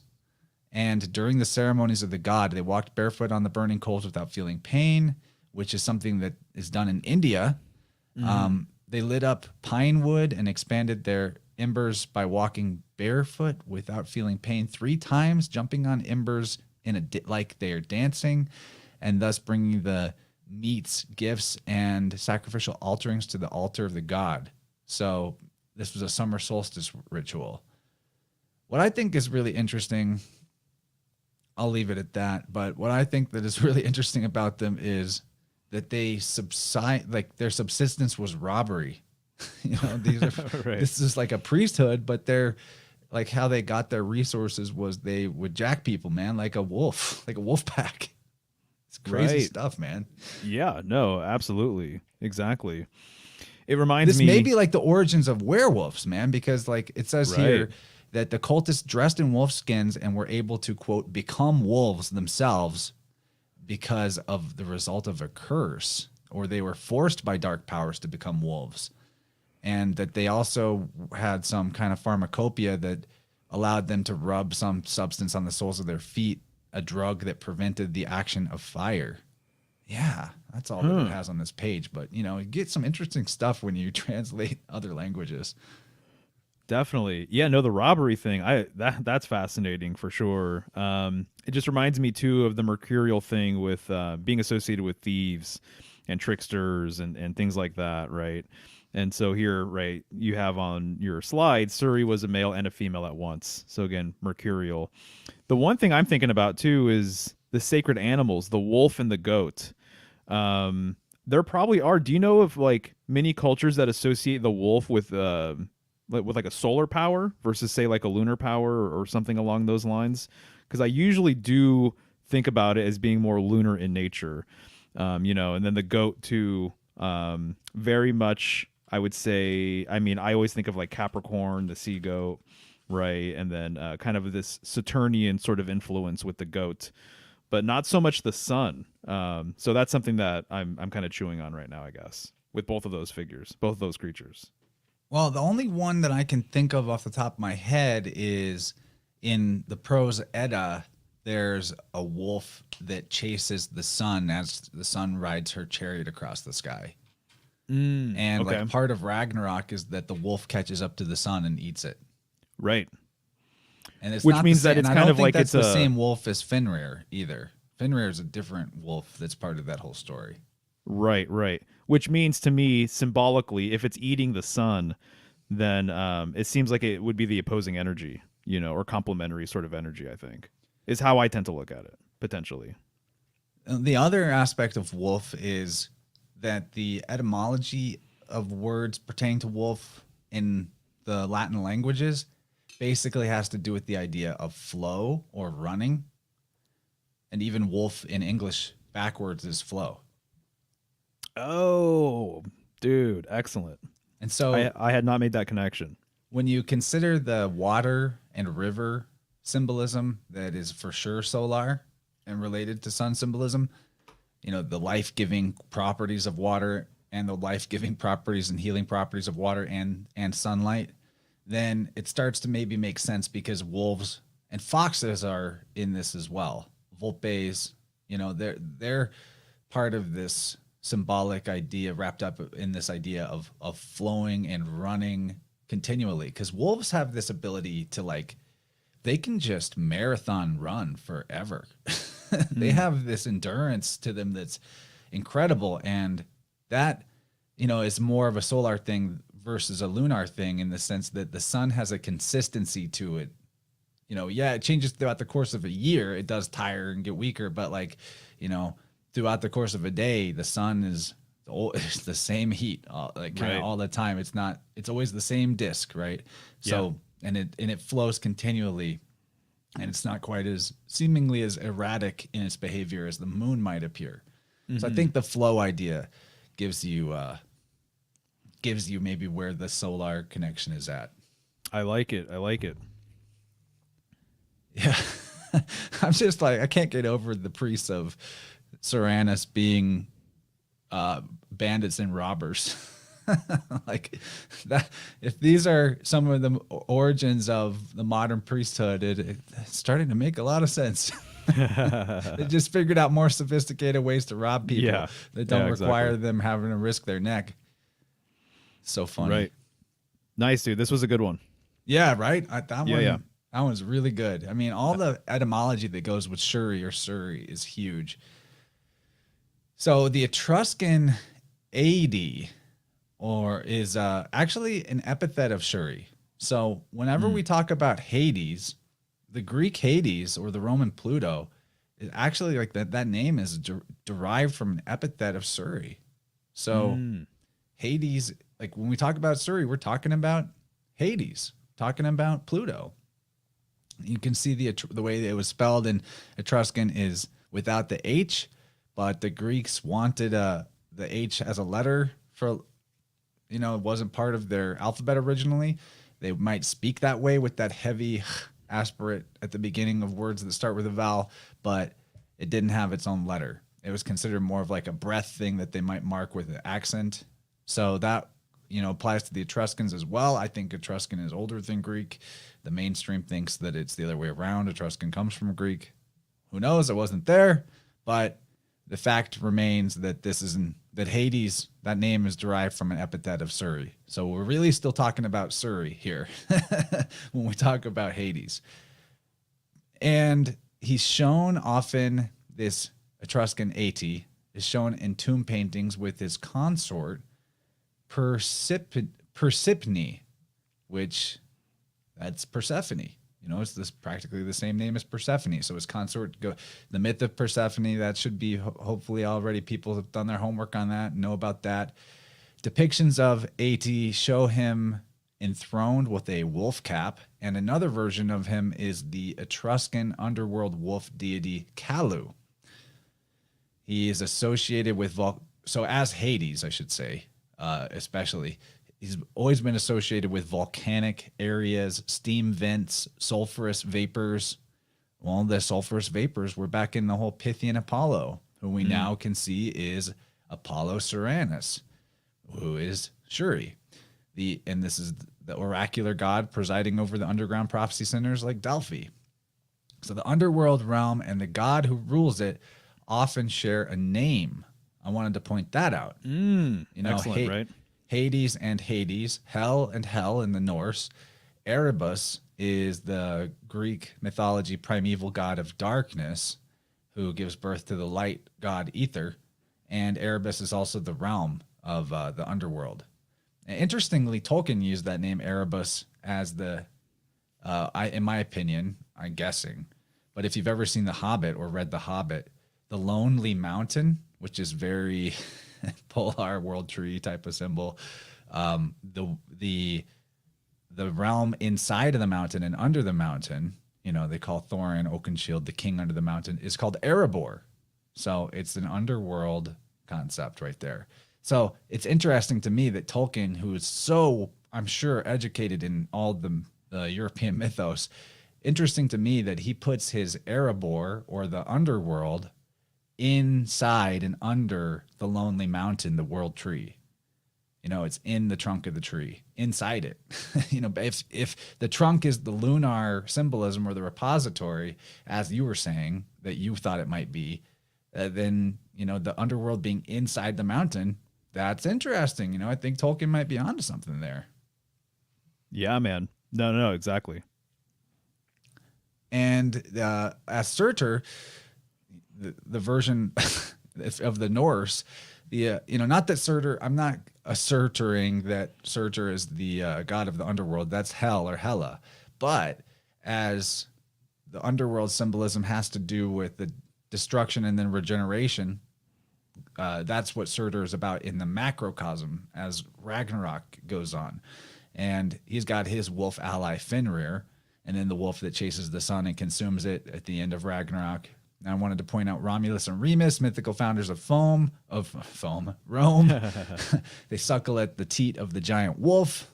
And then right here on the right, I have the Roman Pluto depicted as Serapis. And if you notice his headdress or his hat, that crown is the fortress symbolism. So that's the same symbol that Kronos and Rhea both share. Rhea is syncretized with Persephone, the Etruscan Persephone, for sure syncretized with her. And as Pluto, as Serapis, well, where does Serapis' name come from? We have that Sur again, as in Shuri. And Apis is the Apis bull, which we know we haven't talked about bull symbolism a lot here, but it is, of course, in the mix with this system.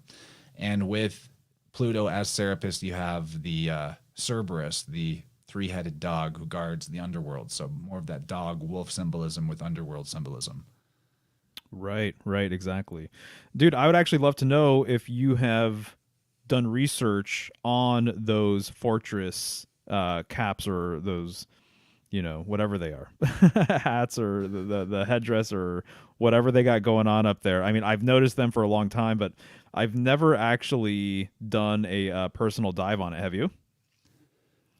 I wouldn't say I could tell you all about it right now, but I look at it like So you know all the versions of the god where they like, or the epithets where it's like the strong god, like Orion, the strong hunter. It's Mm-hmm. all about, strength, Hercules, all that.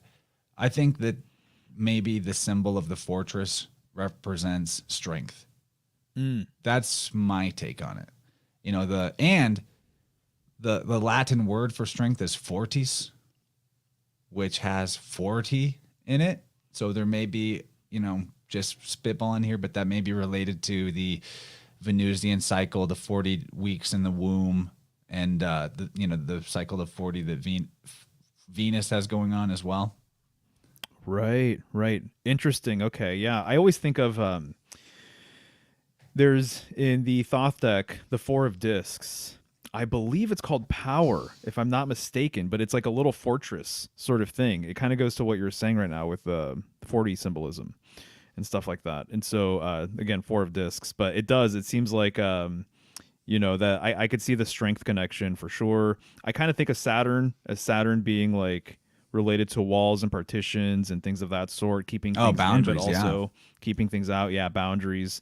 But it's so striking, and it's so I don't know. There's a novelty to it that whenever I see it, it obviously doesn't look like something anybody would actually wear, and so it always catches Right. my attention. But I've never looked into it myself.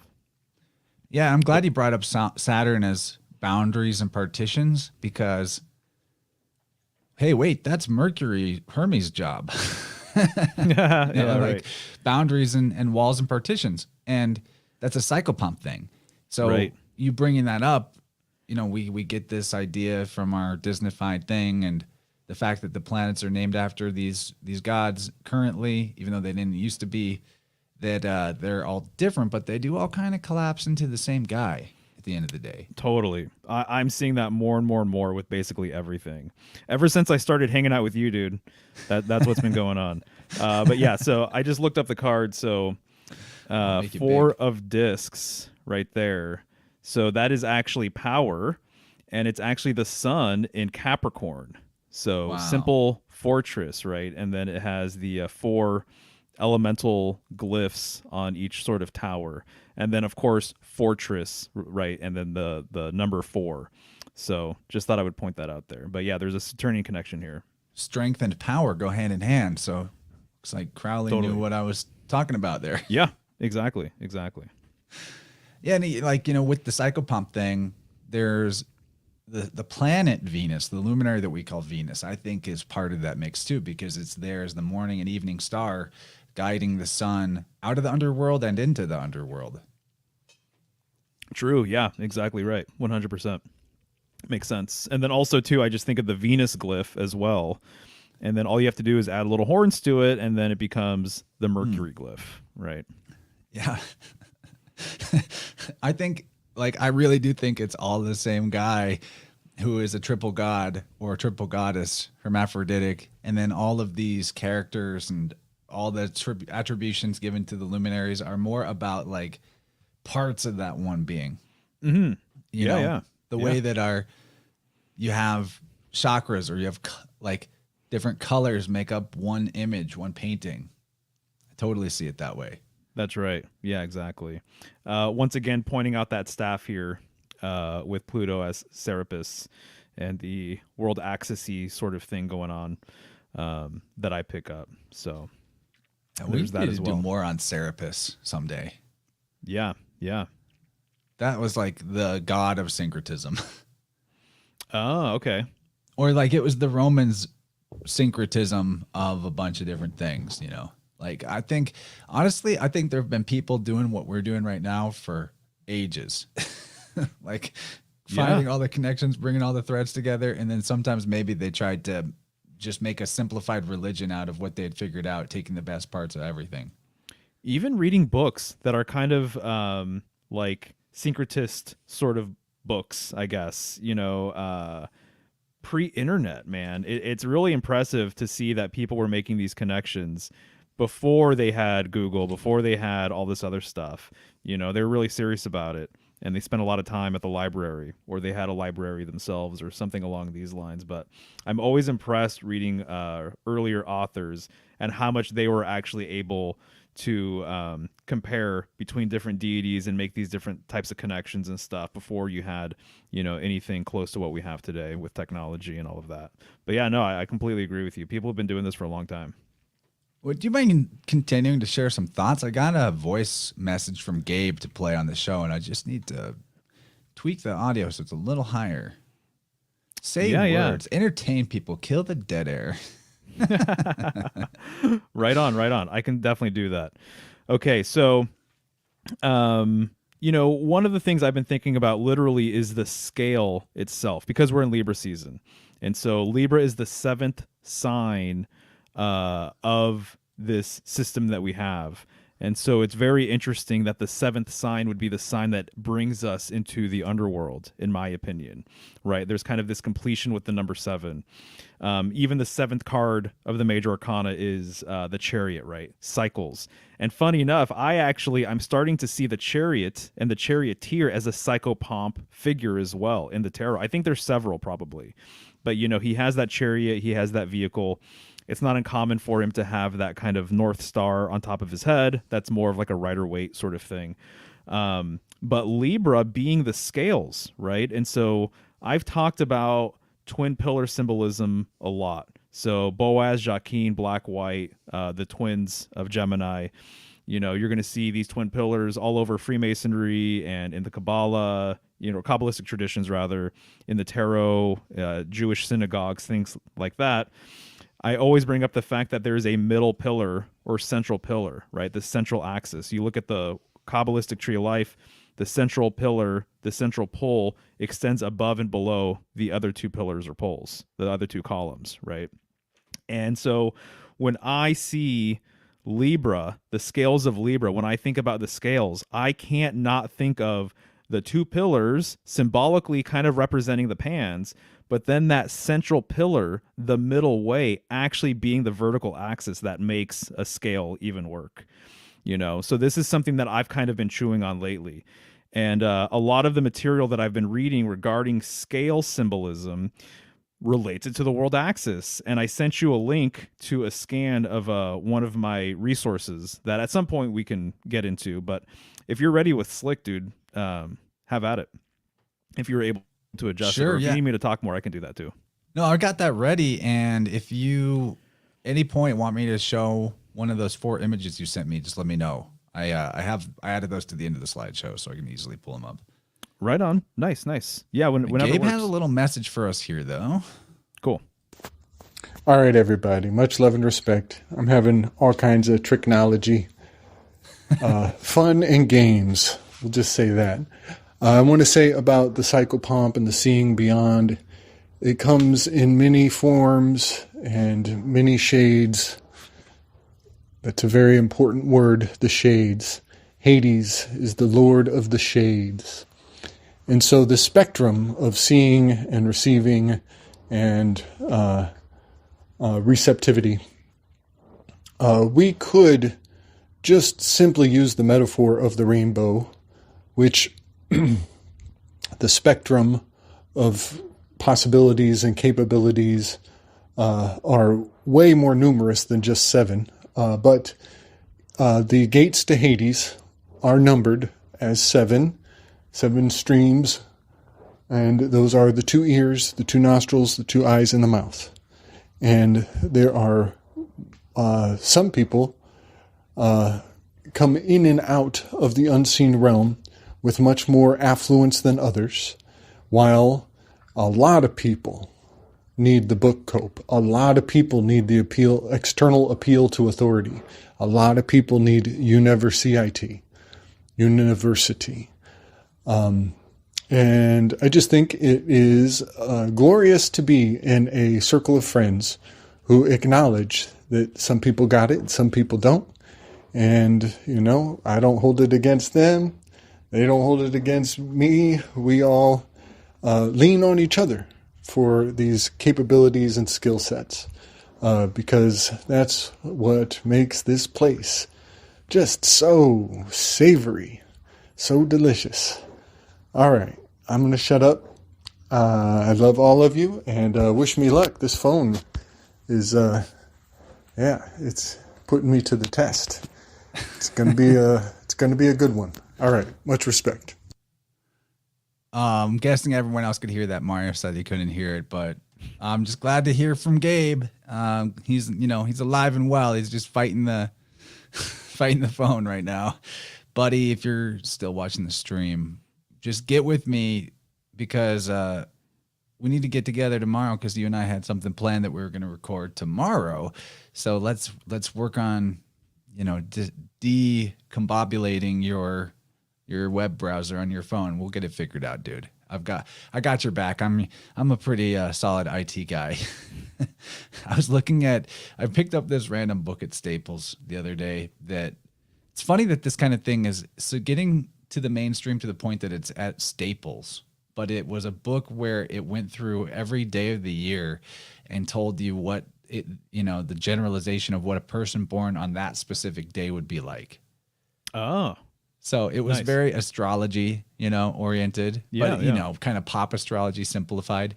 But it was funny because one of the things that it said, person born on my day, 322, would either be like a researcher or an IT guy. Those are my two jobs. I was an IT guy and now I do this. Yeah. Perfect. It's pretty specific. If it's not too much trouble, is there a way to encapsulate what Slick just said? And did it have to do with the placenta by chance, or was it something else? Incredibly, no. Oh, I think bummer. That's okay. So I can't super well encapsulate it. No worries at all. I totally get it. Only he can speak for himself. It's all good. But the cat or the chat, they're getting it. Right on. That's what matters the most. Talking about the shades being a big part of this underworld conversation. Reflections. Because a shade is kind of like your reflection. That was what I took from it, and the placenta is part of that mix, man. I mean, I'm surprised we haven't touched on it yet. I know we would have if Gabe was in the convo, but the twin symbolism of the psychopomp, in the physical, in your microcosm of your personal life, that is your placenta when you're born. It's what ferries you. It's the boat you rode in on. It protects you. It guards you in a way by keeping you alive. So, to me, if there is some sort of holy guardian angel that is in, I think it's an inner space, but sort of conceptually externalized in the fact that it's a being that has its own independent consciousness that's watching over you. I think that it's the spirit of the placenta, and it is your twin. I've talked about this a lot, of course, but you on the show before, but I think it bears repeating every time is appropriate that consider the possibility that your placenta has a spirit just like any other sentient being, because it has the exact same DNA and genetics as you, as you and your mom, actually.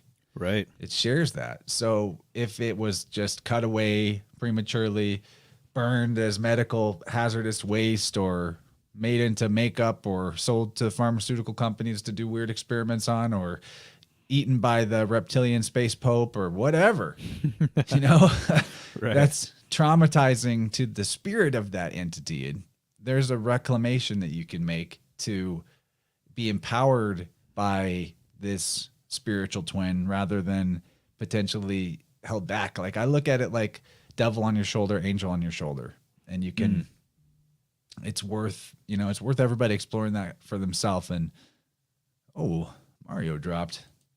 I bet he'll be right back. We're still okay. Yeah. Still live.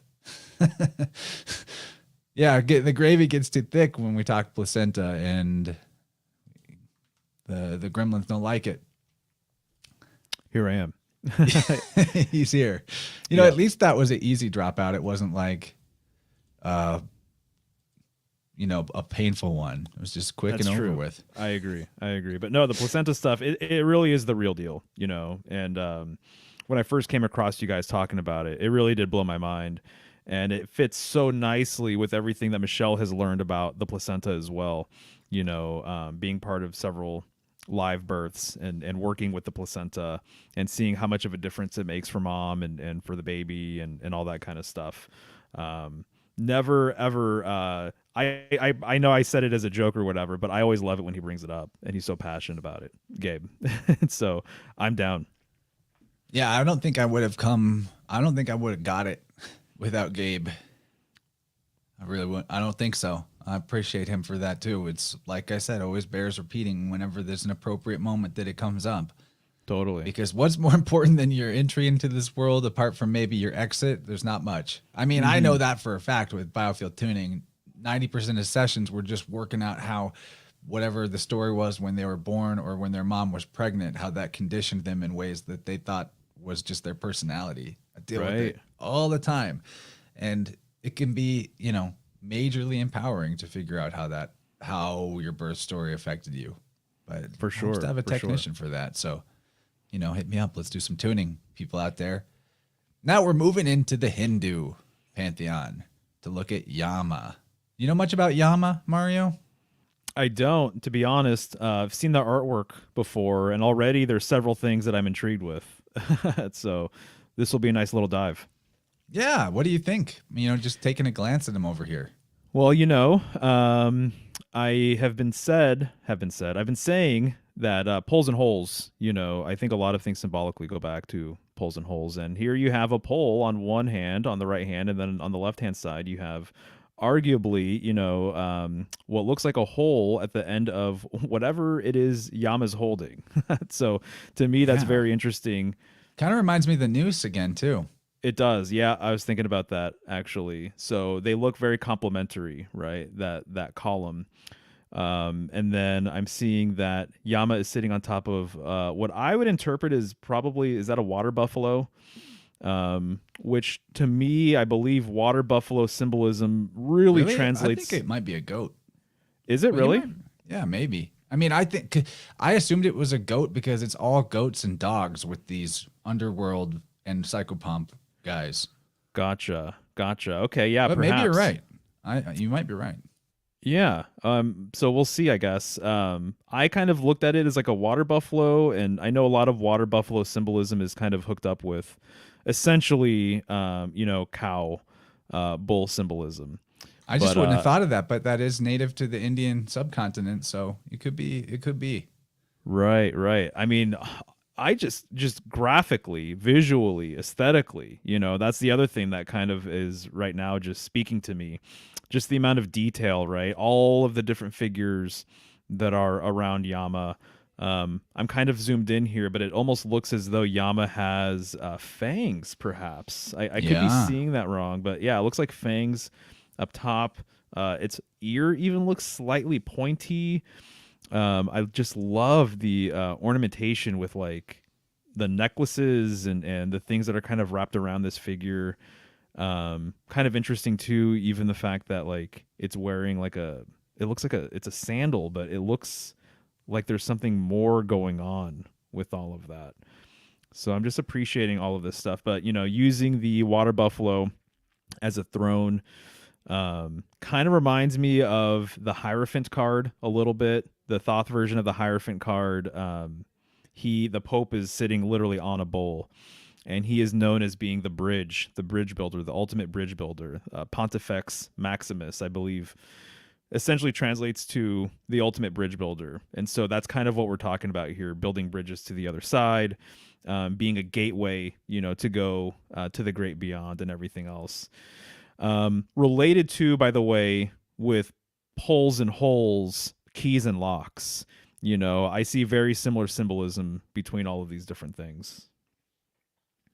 In Japanese language, mountain goat is called a Yama Yaga. Oh, okay. Gotcha. It's just a fun detail, Yeah. Well, maybe it's important. I am impressed with this comment from Booty Yoga. Chanting Yama Yama Yama turns into Maya Maya Maya. Ooh. Interesting. Yeah. I like Yama that. and Maya. It's an anagram. Wow. That's pretty interesting. I think that is for sure relevant. So Yama or Yamaraja, deity of death, justice, dharma, and the underworld. Dharma is important because it's sort of like this idea. it's a nebulous idea, but it has to do with the order, like in society and harmony of the world that comes about from basically like behaving properly, listening to your conscience or doing what your soul is authentically here to do, how that creates order. So Dharma is an idea that I think is very related to Ma'at. And Buddha is a Dharma god. So wanted to point that out. So Yama, god of the underworld in both Hindu and Buddhism religions, presides over the dispensation of law and punishment of sinners. In Sanskrit, his name can also mean twin. The word Yama can also mean twin. So we're back into the twin. He's the son of the sun. So Yama is the son of Surya, the sun, and his brother is Manu, twin brother, I should say, the progenitor of mankind. So Manu is like the Adam figure of Hinduism. We've covered this before, but like Sir William Jones was one of the first Westerners who brought us the idea of Menu or Manu, but all of these other lawgivers throughout cultures, from King Minos of Crete to Manus of the northern Norse mythos, and there's tons of examples of Menu, Manu, Minnow, Minus, this M to N phonetic. So, that's interesting. Buddha Yoga says Rama, Rama, Rama, Rama becomes Mara, Mara, Mara, Mara. Wow. Rama and Mara, Yama and Maya. That is fascinating. Man, it's like that. There's like a whole new level that unlocks when you start playing with the sound element. This is words. That is freaking interesting. Mara is a demon in the Hindu mythology, but is also a word relating to sea. Mara, Maru, your Mary figure. Maya is also the mother of Buddha, mother of Hermes, mother of Mercury. So that is so interesting that the god and the goddess, their name blur into each other when you chant it. That makes so much sense because it's the androgyne being. Like where's the beginning and where's the end? If you're just repeating it endlessly, you no longer, like almost like the Om, there's no beginning or no end. Man, thank you for that, Booty Yoga. That is going to stick with me. That is so good. Yeah, that's really cool. So Yama is the guardian of the south, the southern direction. The southern direction is actually highly relevant to this underworld idea. And I know there's more examples of it, but the ones that I was able to verify for sure off the top of, in a quick, in my constrained time today with my power going out and everything, Brahma and Valkyries. Valkyries are worth more deep analysis, honestly. I wasn't able to, include a full slide on Valkyries, but we did get our whole Vanth character, so that helps, but we should do more in looking into Valkyries. Thank you for this super chat. Marty Leeds. Nice. Talked about you earlier. What's up, Marty? And Liam with the super chat. Thank you, guys. Awesome, guys. Thanks for the support. So, yeah, that idea of the South, I'm kind of curious your thoughts on that. But I'll just finish reading the slide real quick.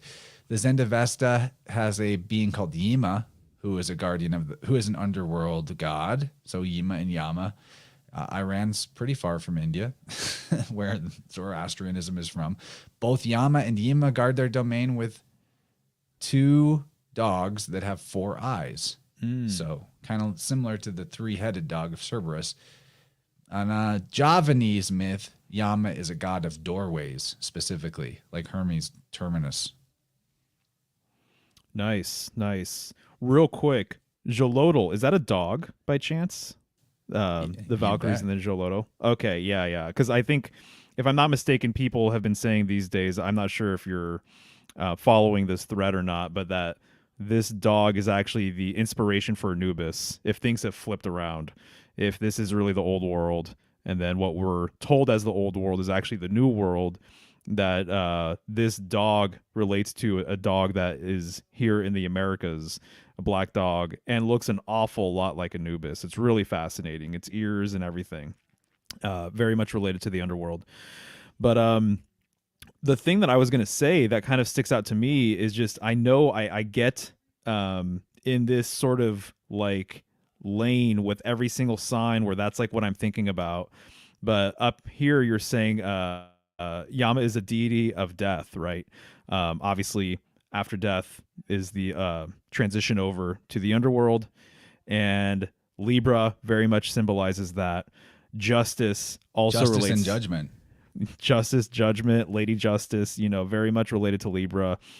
Dharma being like a cosmic law sort of thing. There's a lot to be said about laws as they relate to Libra.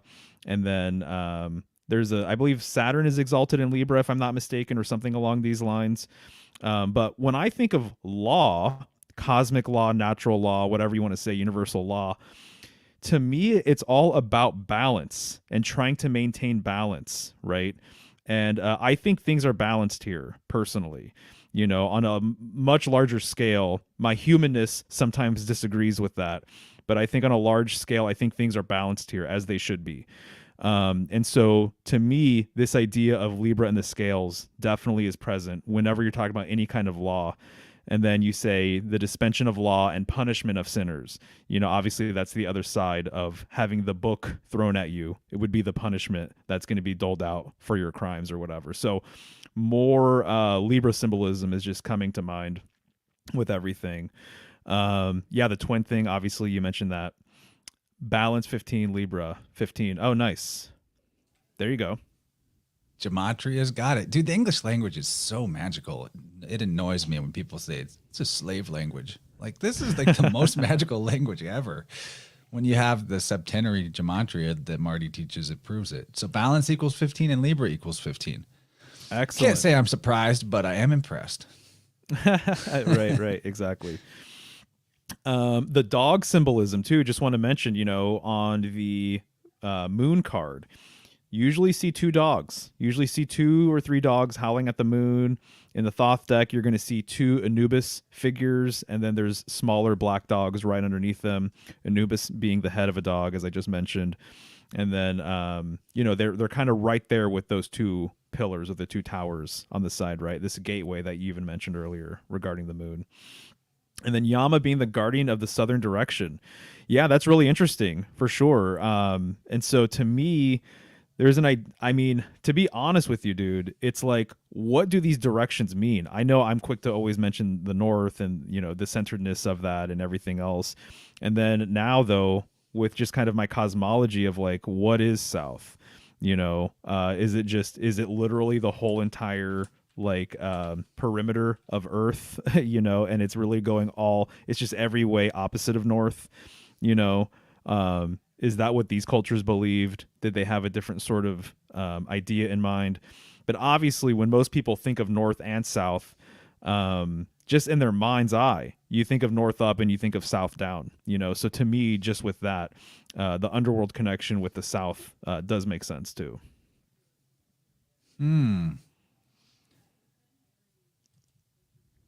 Yeah, weren't ancient maps drawn with east on the top? I'm not sure. That's the other thing too, that there's been switches and fuckery. Yeah, I feel like if east was on the top, then that would mean north is left on the map. It's weird, like is the left-hand path talking about going north? Yes, dude. Yeah. No, man. Absolutely. I'm reading material that's literally about that. So interesting. Especially yeah. I don't know about this, Scott. The neon blue tesseract on top of the Mercy Hospital in Springfield. I don't know about that. I'll take a look next time I'm passing by there. Interesting. Thanks for the super chat, man, and for the food for thought. Hospital symbolism is, this is the same cult that's been running the hospital show or the healing, so-called, the medical stuff forever. Since he brought it up, do you think the hospitals are doing anything with these souls that are passing in their facilities? Yes, dude. Right? Not the maybe not like the employees of the hospital. This is where I'm going to sound crazy. But I think that, okay, I think that if like you leave your body and you don't go into the light, or you're afraid to return to source, you deny Christ, you don't go with the psychopomp, the friendly psychopomp. I think that there are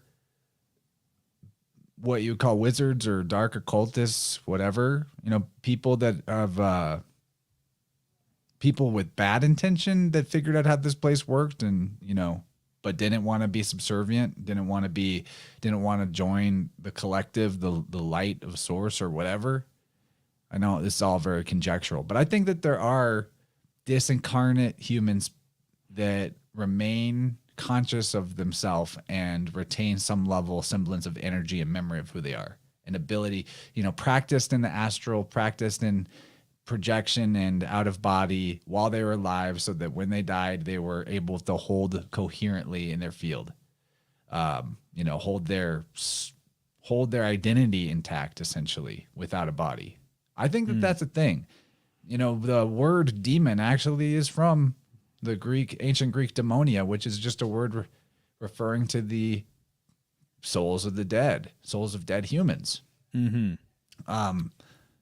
They called it the manes or the menes, and that's what Hermes was the guide to the manes. And interesting, because that's spelled the same as manes, like back to that horse symbolism. Ah, right. So interesting.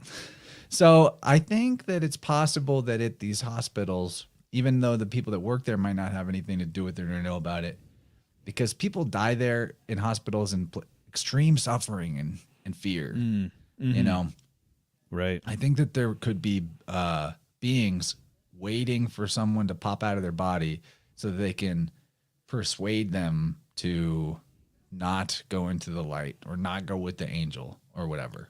Gotcha. And I think that I think that in the astral realm, or whatever you want to say, like the non-physical component of our reality, the hungry ghost idea is super real. And that, because I see this in tuning a lot, actually. Without intending to, I don't even want to, but it just shows up that somebody's ancestor is hanging around them and influencing them negatively. And we have to deal with that. So I think that there's like a whole corporation type hierarchy, in a as above, so below sense. I think that the deceased humans with ill intent have persuaded or enslaved a bunch of other deceased humans of lower power, lower consciousness into essentially operating as like, loosh harvesters. Don't know how else to describe it. Yeah. So that's a whole nother conversation, but I think there's something to that. I think hospitals may be designed I think somebody somewhere up the chain knows that there's a big energy harvesting potential, or like soul harvesting potential, in making sure most people die in this one spot in a bad way. I'm inclined to think the same thing. It makes sense to me. And then just kind of as you're talking about these demons or what have you, the idea of a false shepherd comes to mind, persuading you to not follow the real good shepherd, if you will, but pretending to be one themselves, but then leading you astray or whatever. Well, I mean, if we see that with the priest class of history and even modern day, why would we think that type of behavior would stop outside of the body? Right? Exactly. Right. Probably just intensifies. Yeah. Makes perfect sense. And I think it's easy to persuade someone, especially if they got the priest jive the whole life, like, you're going to hell if you're a bad person, and then they felt like they're a bad person because a lot of people are unhealed and unrealized in their life and then die. Then you could convince them after they died that if you go to God or go into the light, you're going to be punished, you're going to be disintegrated, you're going to be destroyed and cease to exist, whatever, go to hell, whatever way to describe it. Convince them the only way to exist is if you serve us, do what we say. Right. And so they think that they do it out of fear of punishment and fear of non-existence. Like these stories of like Yama, may very well be there to create that fear of a punishment, so that there's something else that can be done on the the back end after the death of the being. Because like to go to look at this, I don't really like I don't like the Yama character very much. But I like Mercury. I like Jesus. I don't like Yama so much. I didn't really like Charon too much. Right. The ones that are waiting to punish I can see that. or guard. Right. And Sholat, I definitely am not. I wouldn't want to meet. That's the next one here. Awesome. So Sholat was a god of fire and lightning. He is commonly depicted as a dog-headed man, and was a soul guide for the dead. He was the god of twins and monstrosities, and the twin brother of Quetzalcoatl, both being sons of the virgin Chimalma. The Mesoamericans viewed twins as unnatural monstrosities, allegedly. So thus the twins and monstrosities in the same god. And allegedly they commonly killed one of the two twins shortly after birth. That sounds like a metaphor for cutting the cord and, doing something not negative with the placenta. Quetzalcoatl and Xolatl constitute the twin phases of Venus as the morning and evening star, respectively. Like the Egyptian Set, he protected the sun from the dangers of the underworld, which was called Mictlan. Xolatl originated in the southern regions and may represent fire rushing down from the heavens or light flaming up in the heavens. Xolatl was originally the name for lightning beast in the Maya tribe, often taking the form of a dog with a torch in his hand. Or a dog-headed guy with a torch in his hand. So, we can't rule out the whole Maya, Yama thing. Now that Buddha Yoga brought that up, I think you have something. You may be, I think this is coming from Old World Florida, right? Like this is his idea, or an idea that he likes to dive into, right? That the new world is the old world. Yeah. And I could see it. I could see it. Yeah, me too. It's not something that I spend too much time researching or whatever, but I can absolutely see it too. And it seems like the evidence is mounting from what I gather. But yeah, interesting. This fire connection with several of these deities, it reminds me again of the Hermit card being a shepherd, and he's always carrying that light. He's always carrying a lantern or a lamp. And so I'm just thinking of fire lighting up darkness, obviously, and obviously if you're going to the underworld, you would want some sort of headlamp of some sort. So I think that's very curious. The twin thing too, I'm going to be chewing on this one for a little while. I think that's fascinating how often this is coming up. Yeah, right. Like just because you have Hermes associated with the Lover's card, which is, twin symbolism, Gemini's twin symbolism, but Hermes himself isn't reportedly a twin. But it makes you wonder, granted that the Greeks appear to have just cannibalized older stuff and kind of fucked it up in a lot of ways too, if they just missed that detail or lost that detail along the way, but whatever they were drawing from definitely did have that detail, and that's why we see it in Yama and Xolatl and Suri and all these older versions of it. Right. Or even Jesus. I mean, Jesus has like the brother John. There's twin symbolism with Jesus all day, or Jesus and Lucifer, which is, exactly the same relationship as Quetzalcoatl and Xolatl. True. Yeah, no, exactly. And that isn't something I've been thinking about at all lately, but you're absolutely right. The other thing I'll say that's always interesting to me, so because I went on this Setian sort of trip recently, but like the Egyptian Set, he protected the sun from the dangers of the underworld. And there's this idea that the sun, as powerful as it is, has basically roots in the darkness, or is protected from the darkness, or comes from something along these lines. And so Set was considered to be like one of the most ancient sort of deities, and he was related to chaos. And his mother, depending on who you ask, there's different interpretations of this, but his mother was Typhon. And so his mother was in the northern sky. I always hear the correspondence between either Draco or Ursa Major being his mother, and he was said to dwell behind Ursa Major. And so you have this dark entity, this dark deity protecting the light deity, and so relying on these older gods that are more associated with darkness and chaos and things like that, coming back to protect younger deities is kind of something that I've noticed a little bit. And so it's kind of referenced here. And then I've kind of been thinking about Set as well because of sunset, right? And so I think that there's definitely a relationship. I kind of see, honestly, the goddesses associated with Libra kind of being related to this dark feminine, this primordial mother sort of idea. That's what I pick up personally, and her child is said to be Set. So I just kind of think it's interesting when you have sunset. Set is known as being the child of this mother. And then in the word sunset, when you look at the Libra glyph, it's arguably a sunset, and it's at the equinox, Libra is. And so the sun is descending into the underworld. And here we call it sunset. I think there's some sort of relationship there, but just wanted to kind of riff on that for a second. Yeah, man. Like, we haven't even dove into the Egypt side of this.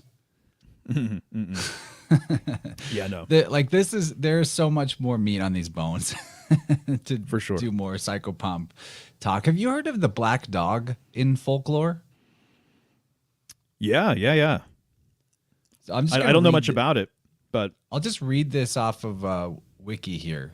The black dog is a supernatural, spectral, or demonic hellhound from English folklore that has been seen throughout Europe and the Americas. It is usually unnaturally large, with glowing red or yellow eyes, is often connected with the devil, and is sometimes an omen of death.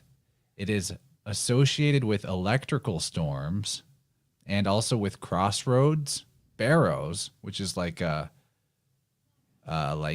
burial mound, essentially, places of execution, and ancient pathways.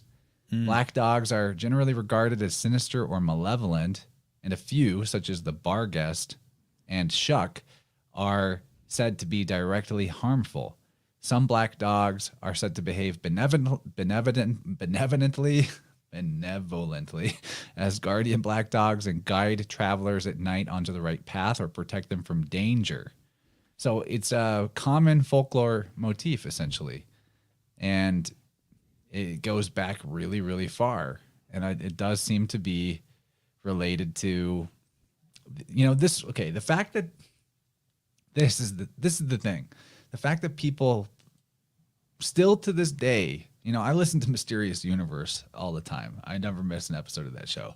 So they are always scouring for people's reports and stories of weird and fringe phenomenon, paranormal, and they're deep into this, and they talk about the black dog reports that still happen to this day all the time. People do see these glowing red eye black dogs, and sometimes right before they die unexpectedly, or someone around them dies after they see this dog. That's the type of thing. I know it's all anecdotal, but that's the type of thing that makes me wonder, like, is this just a priest system that got spread throughout the world, or do people associate these dogs in the underworld and death because there's something, I don't know, in a Jungian sense, that is an archetype in our psyche? It's a symbol that's, archetypes being that it's primordial. It's before our assumptions and before what we've learned. It's like, it's part of the makeup of whatever reality is, that, just the way that the knees and lead and the luminary we call Saturn seem to have like a legitimate concrete correspondence to them for some reason. Right. It's so interesting though. Like, I these love the way you put correspondences that. are real. Right before assumptions. That's really interesting. I don't know if I've heard it put like that before, if that's common or whatever. Josh says, my dog just hit me in the balls when you said that. New topic.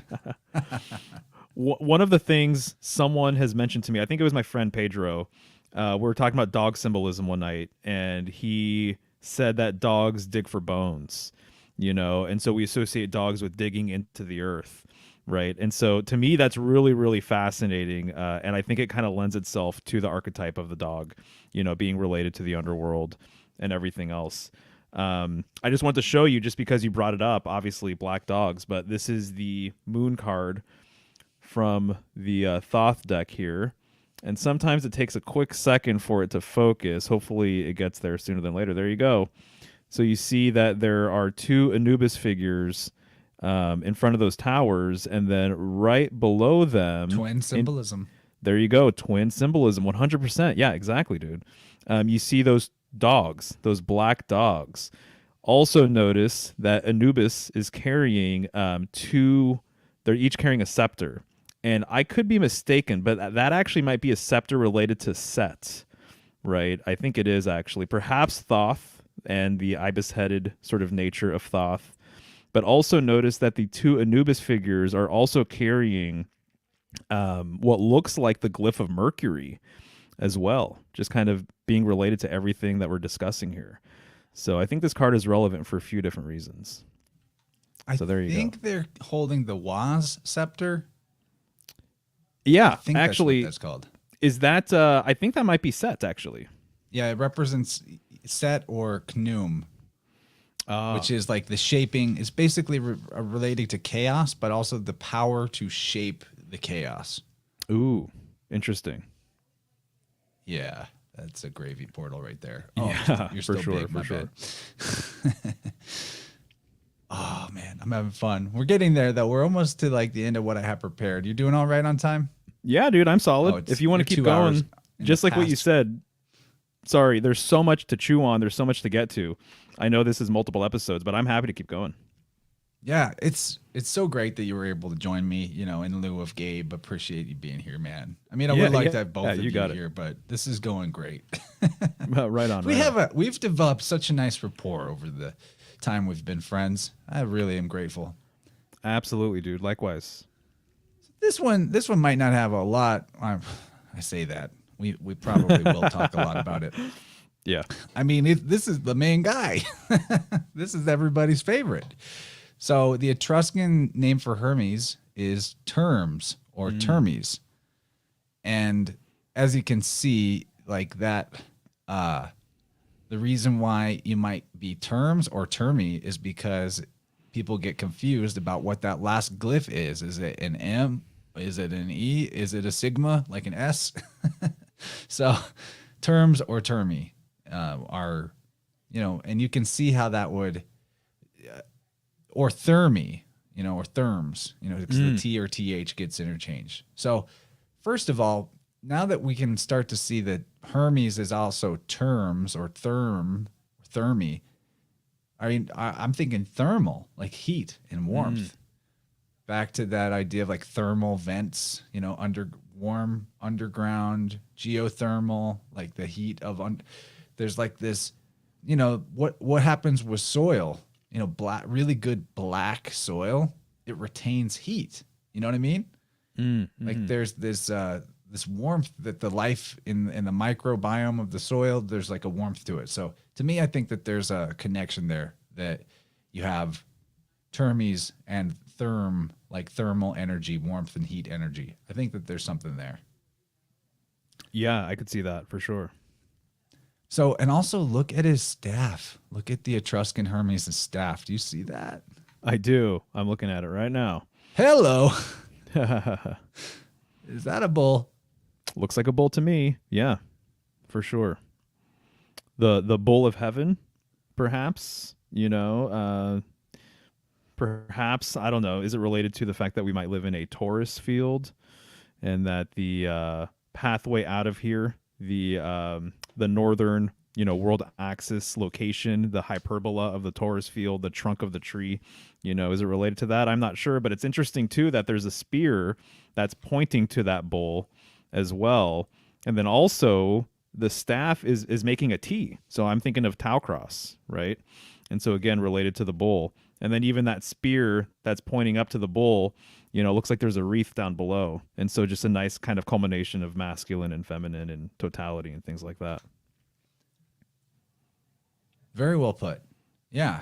I don't think I've ever seen a bull on the end of a staff before this. I have. Yeah. Okay. Yeah. But Remember I can only think of like one or two examples, and they're fairly modern. They weren't this old at all. It's also interesting how dark and swarthy his complexion is. You know, we're talking about the region of modern day Italy, and people are, I don't know, maybe some of them have a more copper colored skin, but I just find that interesting because, you know, we have this question of the phenotypes and how they spread about the world. Symbolism that relates to terms or Hermes, the caduceus, of course, the petosos or petasos, the broad-rimmed hat, the sun hat, and the teleria, the winged sandals. And according to the Greeks, who may or may not be correct about anything at all, the winged sandals were made by Hephaestus. Another word for them was Taronta pedilla. Pedilla. I think that's interesting just because the whole like the correlation with the foot, you know, PED, that root relating to foot.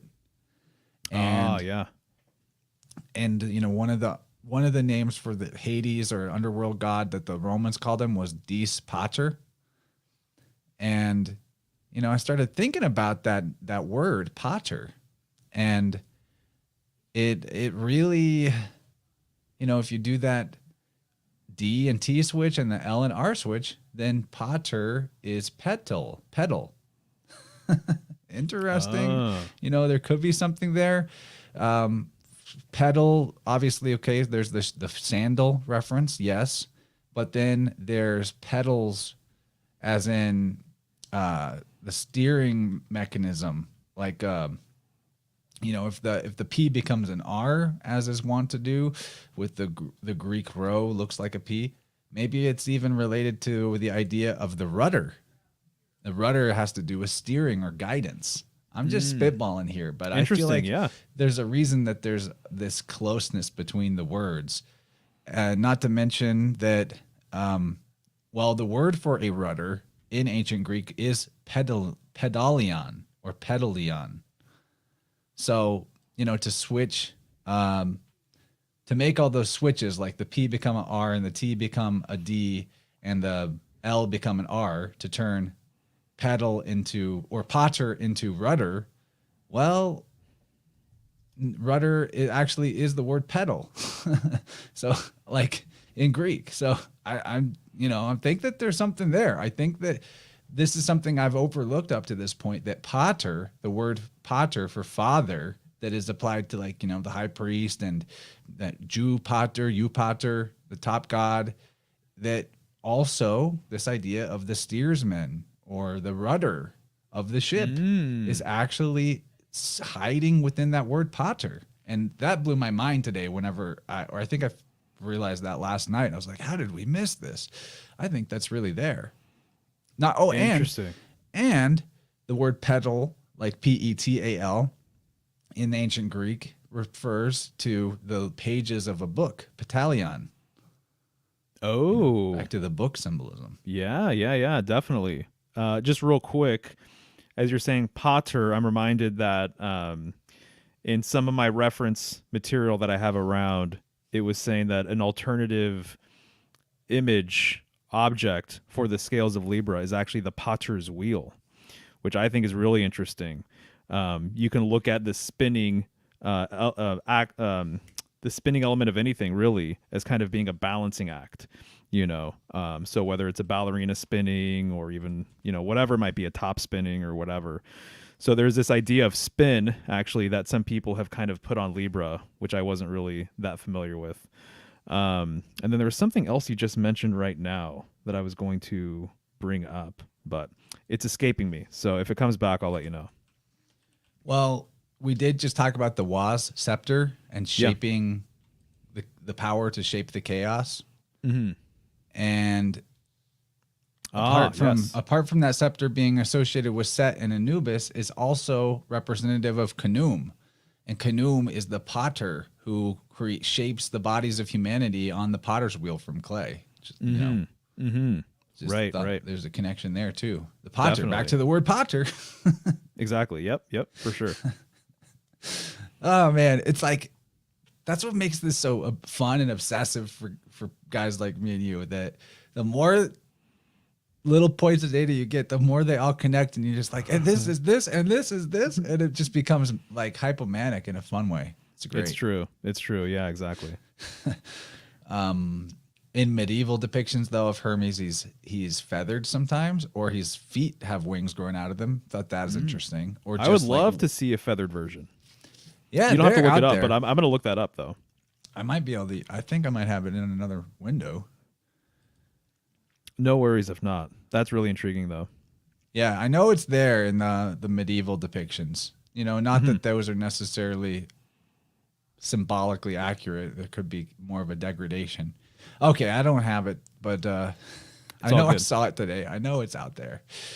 So the Greeks actually gave Hermes the epithet Chthonios to represent his role as an underworld escort.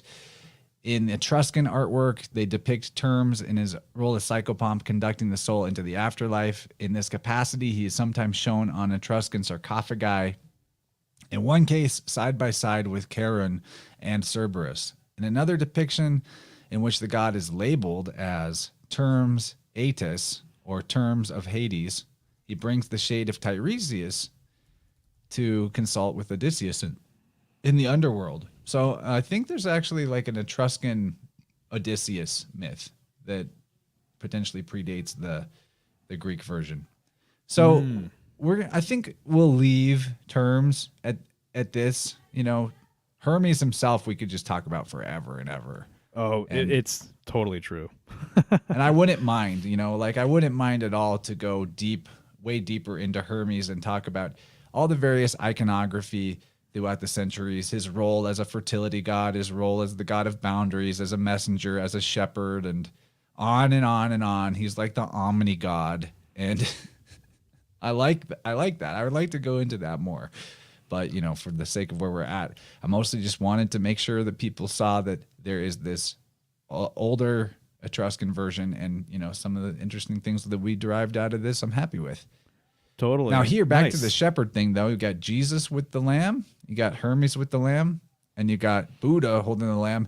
Now, the full disclosure, the one on the right is somewhat more modern. Yeah. It's not ancient, but I wanted to include it just because look at Hermes' hair in the middle one here. And just think about how you've seen Buddha typically shown, like what his hair looks like. Good call. Yeah, And exactly. they both have the mother Maya, same exact mom. So it's the thing. So real quick regarding the middle version here. So we see him obviously with a lamb or a ram, a sheep. But there's other versions of Hermes Kriophoros with a calf around him. So a cow, right? And so the exact same setup, except for you could tell it's obviously a cow. So hence his staff that has the bull on top. Also, I wanted to mention, if you want to go back one slide, if you don't mind, the fact that I was talking about the hermit being a conductor of souls, a psychopomp. I think that's kind of the lineage that he comes from personally. And one of the things you will notice about the hermit, one, he has a beard. It's kind of an interesting beard here. There's something going on here symbolically with the fact that it's just kind of like, I don't know if that was a fashion thing at the time or what. The way it's pointed. The way it's pointed. Yeah, exactly. But one of the things with the hermit card, Hermes, Hermeticism, hermit, right, is that he has a hunched back. And does it look like they're trying to emphasize his back here? You know, it's just kind of a curious sort of thing that I'm noticing. You know, it's kind of bulby a little bit. It reminds me kind of the hermit, and the hermit has that staff, right? That's a good point, man. That's not the way your shoulders and back look. Like, that's not the way a head sits on a back in real life. Right. It, you know, it's either badly done or intentional, and I'm probably going to lean towards intentional. And then also his hand gesture there is kind of interesting, right? It is. You know, another it- thing, the fact that he's the messenger of Tinia, who is the Etruscan Jupiter, or Tinia, who they also just call Tin. What's Jupiter's? What metal is Jupiter's metal? Is tin. What is 10 is the 10th number. It's X. You know, it's all 10 fingers. One thing I read in Higgins last night or the night before that was really interesting to me was how Krishna had an appellation.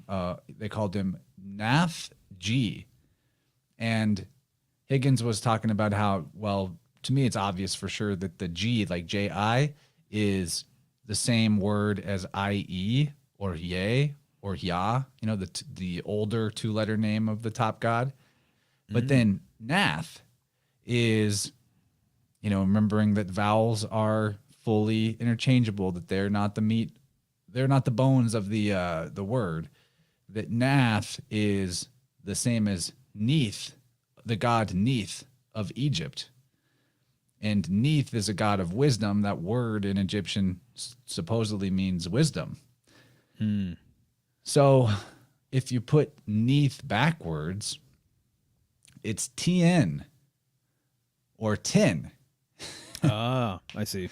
Which is this Etruscan deity. But Tien is the Chinese god of the heavens, the god, like the all-father god of all the cosmos. Tien. You know, so it's like, wow, this just connects everywhere. You know, so I think that Etruscan Tin and the Ortinia and the Chinese Tien, there's a there to explore further in the future. Right. Makes sense, dude. I love it. One of the things I'm noticing is I'm much slower when it comes to wordplay and puns and things like that than you guys, but I'm always on the hunt and look out for and there you have it right there in terms, right?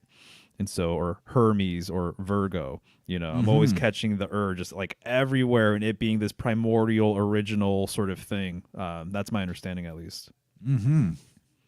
Yeah, or the earth. Earth, yeah, exactly, yeah. All right. So we looked at these guys. What's next? I'm pretty much there. I mean, I'm pretty happy with where we're at. Nice. Oh, wait. No, wait. There's one more. Let's look at Orcus. Ooh. Isn't that cool? That's interesting. I don't think this is ancient. I think this is more modern building, but man, it's cool. Yeah. Oh, Slick Dissonant just popped in. Ooh. If we can add him, his mic and cam are still not active. I'm going to keep an eye on it, though. Yeah. Love it if he could weigh in. For sure. So, Orcus. Yeah, okay. I don't know if it's working for him. Orcus is a god of the underworld, a punisher of broken oaths in Etruscan and Roman mythology. His name was used for the underworld itself. He's basically conflated with Dis Pater and Pluto, or Hades. And I think that we get this name Orc, you know, from Orcus, like the modern idea of the monster and like the tusks. You know what I'm saying? Yes.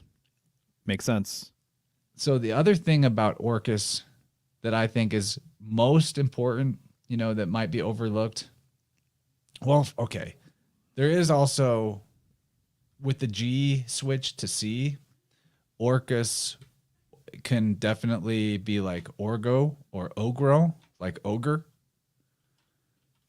I think that's there. You know, again, orcs and ogres definitely go together. And I need to find the receipts on this, but I am pretty sure that the word ogre, I got this from Pierre Sabak a long time ago. So I'm going to look for, I didn't have, again, my power went out today, so I couldn't chase down the receipt on this, but I am pretty sure that the word ogre actually also refers to, etymologically, is a word referring to a watcher. Oh, okay. Interesting. And so with this whole idea that these, you know, Orcus and a lot of these characters like Yama, they are punishing people for their sins, or punisher of broken oaths. Think of Odin. You know, a lot of the ways that you see Odin written is actually Othin, not Odin. word oath is right there in his name.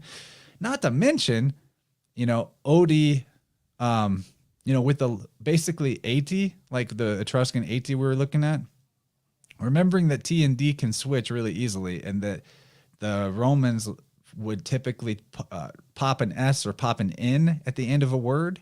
If it didn't have it, they really liked words to end with S or with N. 80 and Odin could be the same guy. I think that there's like a link there philologically too.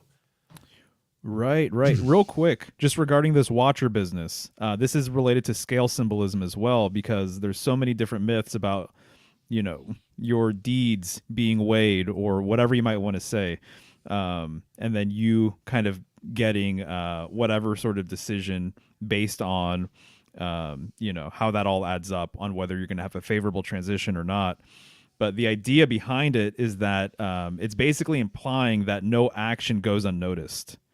That the scales weighing sort of your karmic points or whatever you want to say is this idea that somebody is watching.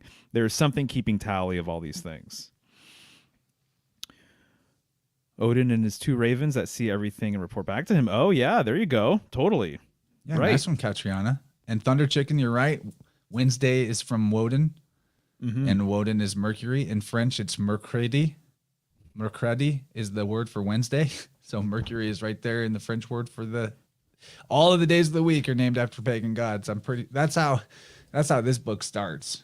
Anacalypsis. Everyone, give yourself a couple of years and read this book. I was just gonna say it looks pretty hefty. Oh yeah, I'm this far into it. Oh wow, okay. I've been working on it for so long. I seriously, because I also take notes when I learn something, it ends up like one sitting to read from this book. I'll get through like a page. Oh, dude, I get the exact same way where I'm like, my cup is full after one page, and then I have to constantly remind myself that it's kind of pointless to highlight everything. That you should pick and choose what's really important. Started putting it in a notebook instead in a more organized fashion because the highlights weren't getting me anywhere. I did start that way. Started with highlights. But then I realized, if everything's highlighted, I'm just going to have to reread the whole book to access the highlights. Exactly. So Orcus, though, the last thing I want to say about it is, again, G switch with C. So Orcus and Argus. Argus is the many-eyed god, right? That it's like a giant with all these eyes, the panopticon of the Greek mythos. Argus. He was slain by Hermes' sword in the hands of, what's his name? The guy that slays the Gorgon? Blanking on his name. I'm not sure. Too many names. Or are you thinking of, is it Perseus? Yeah, Perseus. Like, that's an easy one. I don't know why I blanked. It's getting late. There you go. But yeah, that same phonetic, though, is Arga. So here's Orcus's mouth going into the underworld. Arga is the ark. And, so now we can see the orc and the ark are, it's the same word, if the vowels can switch. So we have reason to associate this Orcus deity with the idea, again, that the ark is the microcosm, the earth is the macrocosm. The ark preserves life in the catastrophe cycle. The earth preserves life in the long term and in the season of the winter, in the course of the year. So I just found it fascinating that we have this Orcus guy, and that one deserves more research. Definitely. Just want to mention real quick something about the mouth. And obviously its mouth, it's like asking you to walk within it or whatever, but it's also what's on the other side. What are you going to encounter? Is it the underworld itself? And the Hebrew letter associated with mouth, right, is Peh, P-E-H. And then that's associated with the Tower card. And so even in like the thought that it's coming down and there's this big mouth down below that's spewing fire. So it's almost like this tower is like a Tower of Babel sort of thing, trying to reach the heavens, this kind of ascension sort of symbol. But then God doesn't like this plan, doesn't like this idea. So the tower comes crumbling down. And so then it's kind of implied that, they're going to be going to the afterlife. They're going to die. You're not going to survive that one. They're falling literally from this tower. Right. So they're going to go to the underworld. And to me, symbolically, it's like that mouth is waiting for them to receive them, to go to these depths or whatever. Yeah. They call the entrance to a cave a mouth of a cave. That's right. The opening of the mouth. Totally. Before we wrap things up here, do you mind if I just go over these 2 slides real quick? Sure, man. I have something on my mind, though. Before we get to that, there's something that I want to... Oh, no worries. If you don't mind. Please, dude. I'm here for you. So the last InnerVerse episode with Hakan, really, really amazing second hour where he tells his story of being in a maximum security prison in Turkey, being taught tantra techniques tantra techniques. That's like saying chai tea. Tantra means technique. But dream teachers were coming to him and showing him how to do tantra that would allow him to experience a more nirvanic or bliss state, self-realization while in prison. So he's going through this story and telling me it, and there was a detail that I missed where he's talking about the moment of truth where he has the like samadhi or the enlightenment experience, where after this happens, this ultimate, like in the moment, self-realized bliss, ecstatic kundalini thing occurs to him. The next day he just happens to be released from prison and all charges dropped and he never saw a trial. Yeah. Wow. So he attained spiritual liberation, and then in the physical world, he was freed from prison. That's beautiful. Yeah, and he, like, for the record, he was not actually guilty of anything that should be in prison. He shouldn't be in prison, but spiritually he was spiritually imprisoned from, where he was at in his consciousness. So like his life took that turn, even though he wasn't actually guilty of crime. So it was a really amazing story. It's super worth it. If people are not InnerVerse Plus members on Patreon or Rockfin, that second hour with Hakan in the last InnerVerse episode is the most worth it story I've ever heard. It's funny too, because Turkey has so much Hades stuff going on, and there are caves with the vapors and everything, temples to Pluto and all that, the whole nine in Turkey. But there's a point in that story where he was talking about the moment where it clicked, and he had this transformative Kundalini enlightenment moment, and I missed it in the conversation. I missed it. He said that there was like a gust of wind and he was indoors, but he felt this whooshing like wind blowing on him as he made this transition from being out of balance or whatever, like the state that we're all operating in all the time, to being actually purely in the present moment of eternity and bliss. And I think I just wasn't at the state in my consciousness to catch that detail. But so, okay, we see this association with wind with a lot of these like transition gods, wind and lightning and things like that.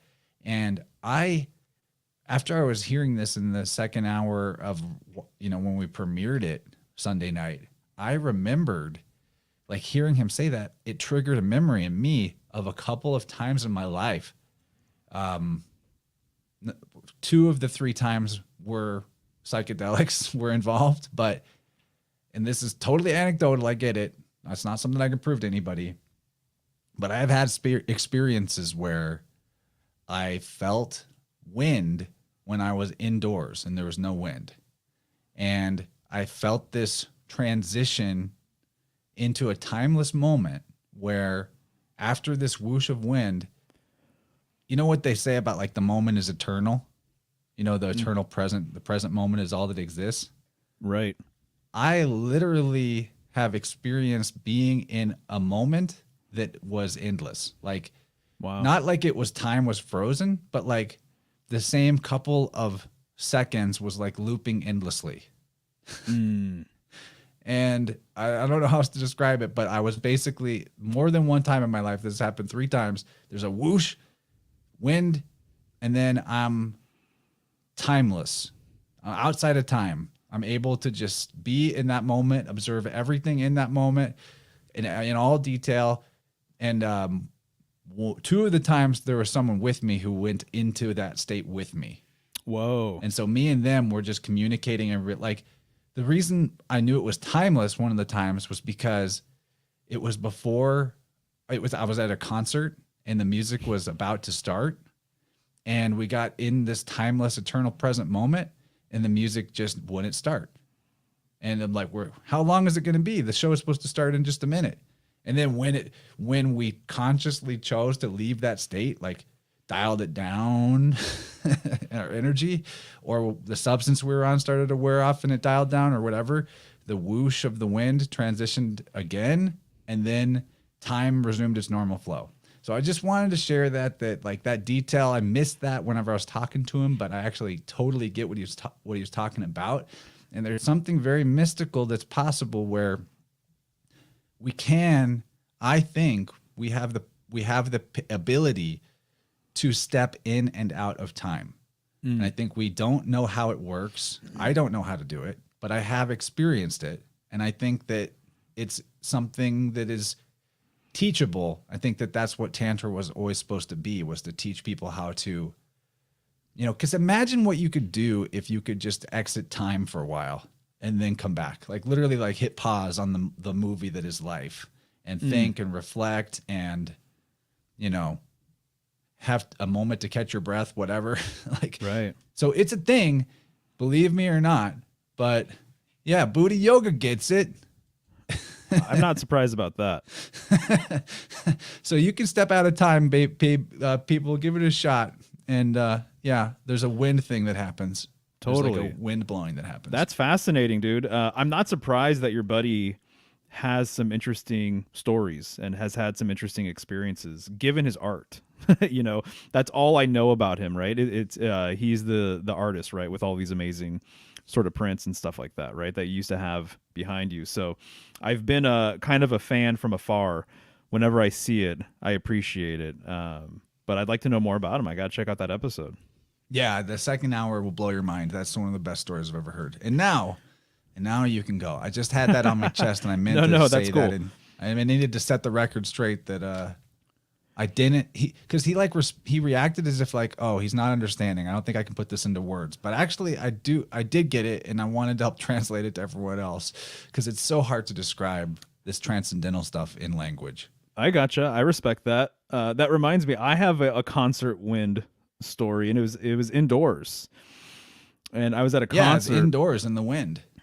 Right. Yeah. So I was at a concert, and a band was playing, and I felt this gust of wind out of nowhere, and it was so strong. I'm like, what is going on? I thought maybe the air conditioner turned on or a fan turned on or something like that. It wasn't a very big venue.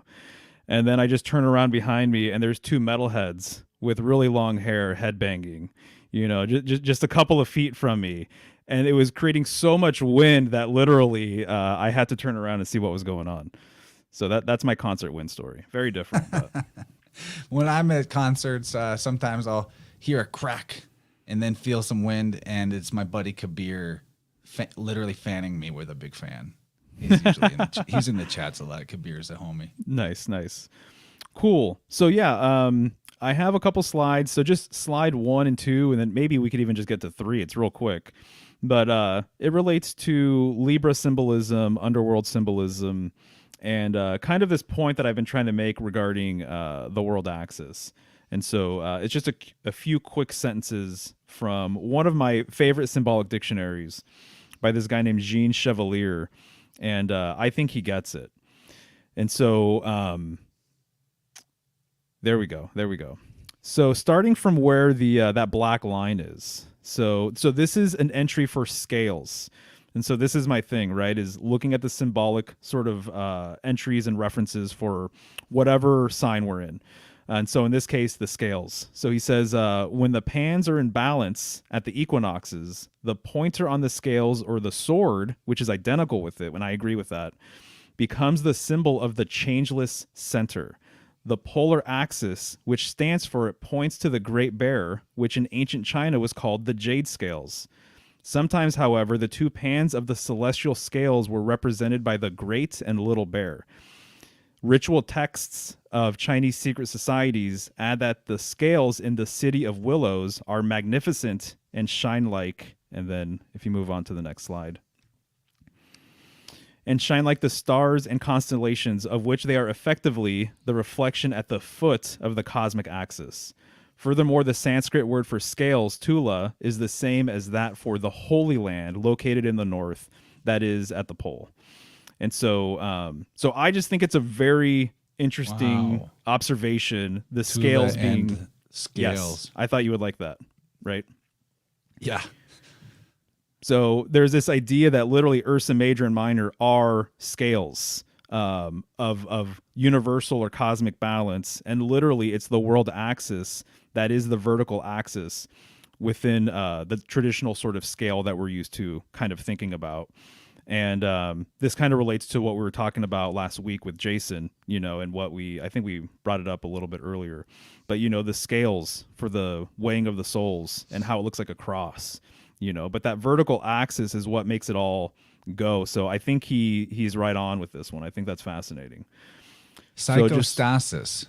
That's what it says. Psychostasis. Psychostasis, the weighing of the soul. Yep. That's a good 50-cent vocab word for the night. yeah, exactly.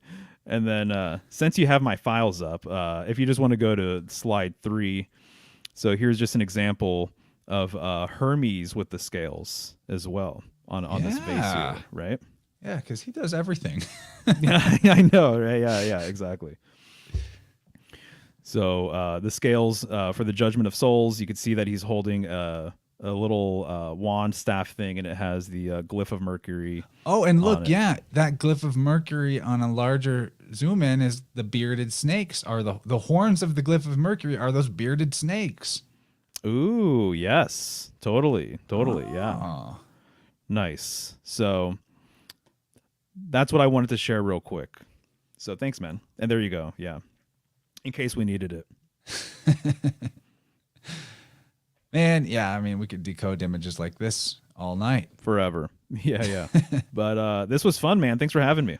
So much fun, dude. And Gabe just sent me another voicemail. I don't know if that's for the show, but I'm actually feeling ready to wrap it up. But so I'm going to just go ahead. It's getting a little late on my end. It's been a fun time. Thanks everyone who's been on this ride with us. And, let us know in our Telegram group, the InnerVerse Telegram group or the Vibe Rant Telegram group, if you would like more of this topic. I kind of would. I think it could happen. I'm really enjoying doing my own sort of research, bringing that to the show rather than always depending on guests for that. But Mario, you're always welcome if you just want in on something we happen to be talking about that night and you didn't get the invite. Open invitation. Right on, man. Yeah. If there's some I kind of that. symbolism you would like to put our heads together about, and we both do some research on and bring it together, I'd love that too. So, yeah, you're always a gentleman and a scholar. Loved hanging out tonight, buddy. Thanks, dude. Likewise, you always do good research. I appreciate, just the different rabbit holes that you go in. And I like the fact that you're picking out more obscure sort of deities and references, and you're really diving deep with all of this stuff. So there's several things here that, I was unaware of. So every single time I come on, man, I always learn something. So much love, dude. Oh, man, this is getting real feel good. All right. Good night, everybody. Hit me up if you want a tuning. You do. It's good for you. Biofield tuning. Chance at InnerVersePodcast.com. Go to the link in the show notes. You can learn more about it. Get your energy field in balance. Perfect thing to do. Instigate at the Libra season. And, Tippecanoe Herbs. InnerVerse is the coupon code. 10% off. Get yourself some great quality medicine from our buddy Kyle. Next Wednesday, we will be with Mario again and our Astro Herbalism crew to depict or to get into the herbs of Libra. So that's going to be fun. So be here. Same bat time, same bat channel. Good night. I love you all. Peace be unto you. See ya. All right, guys. Take care.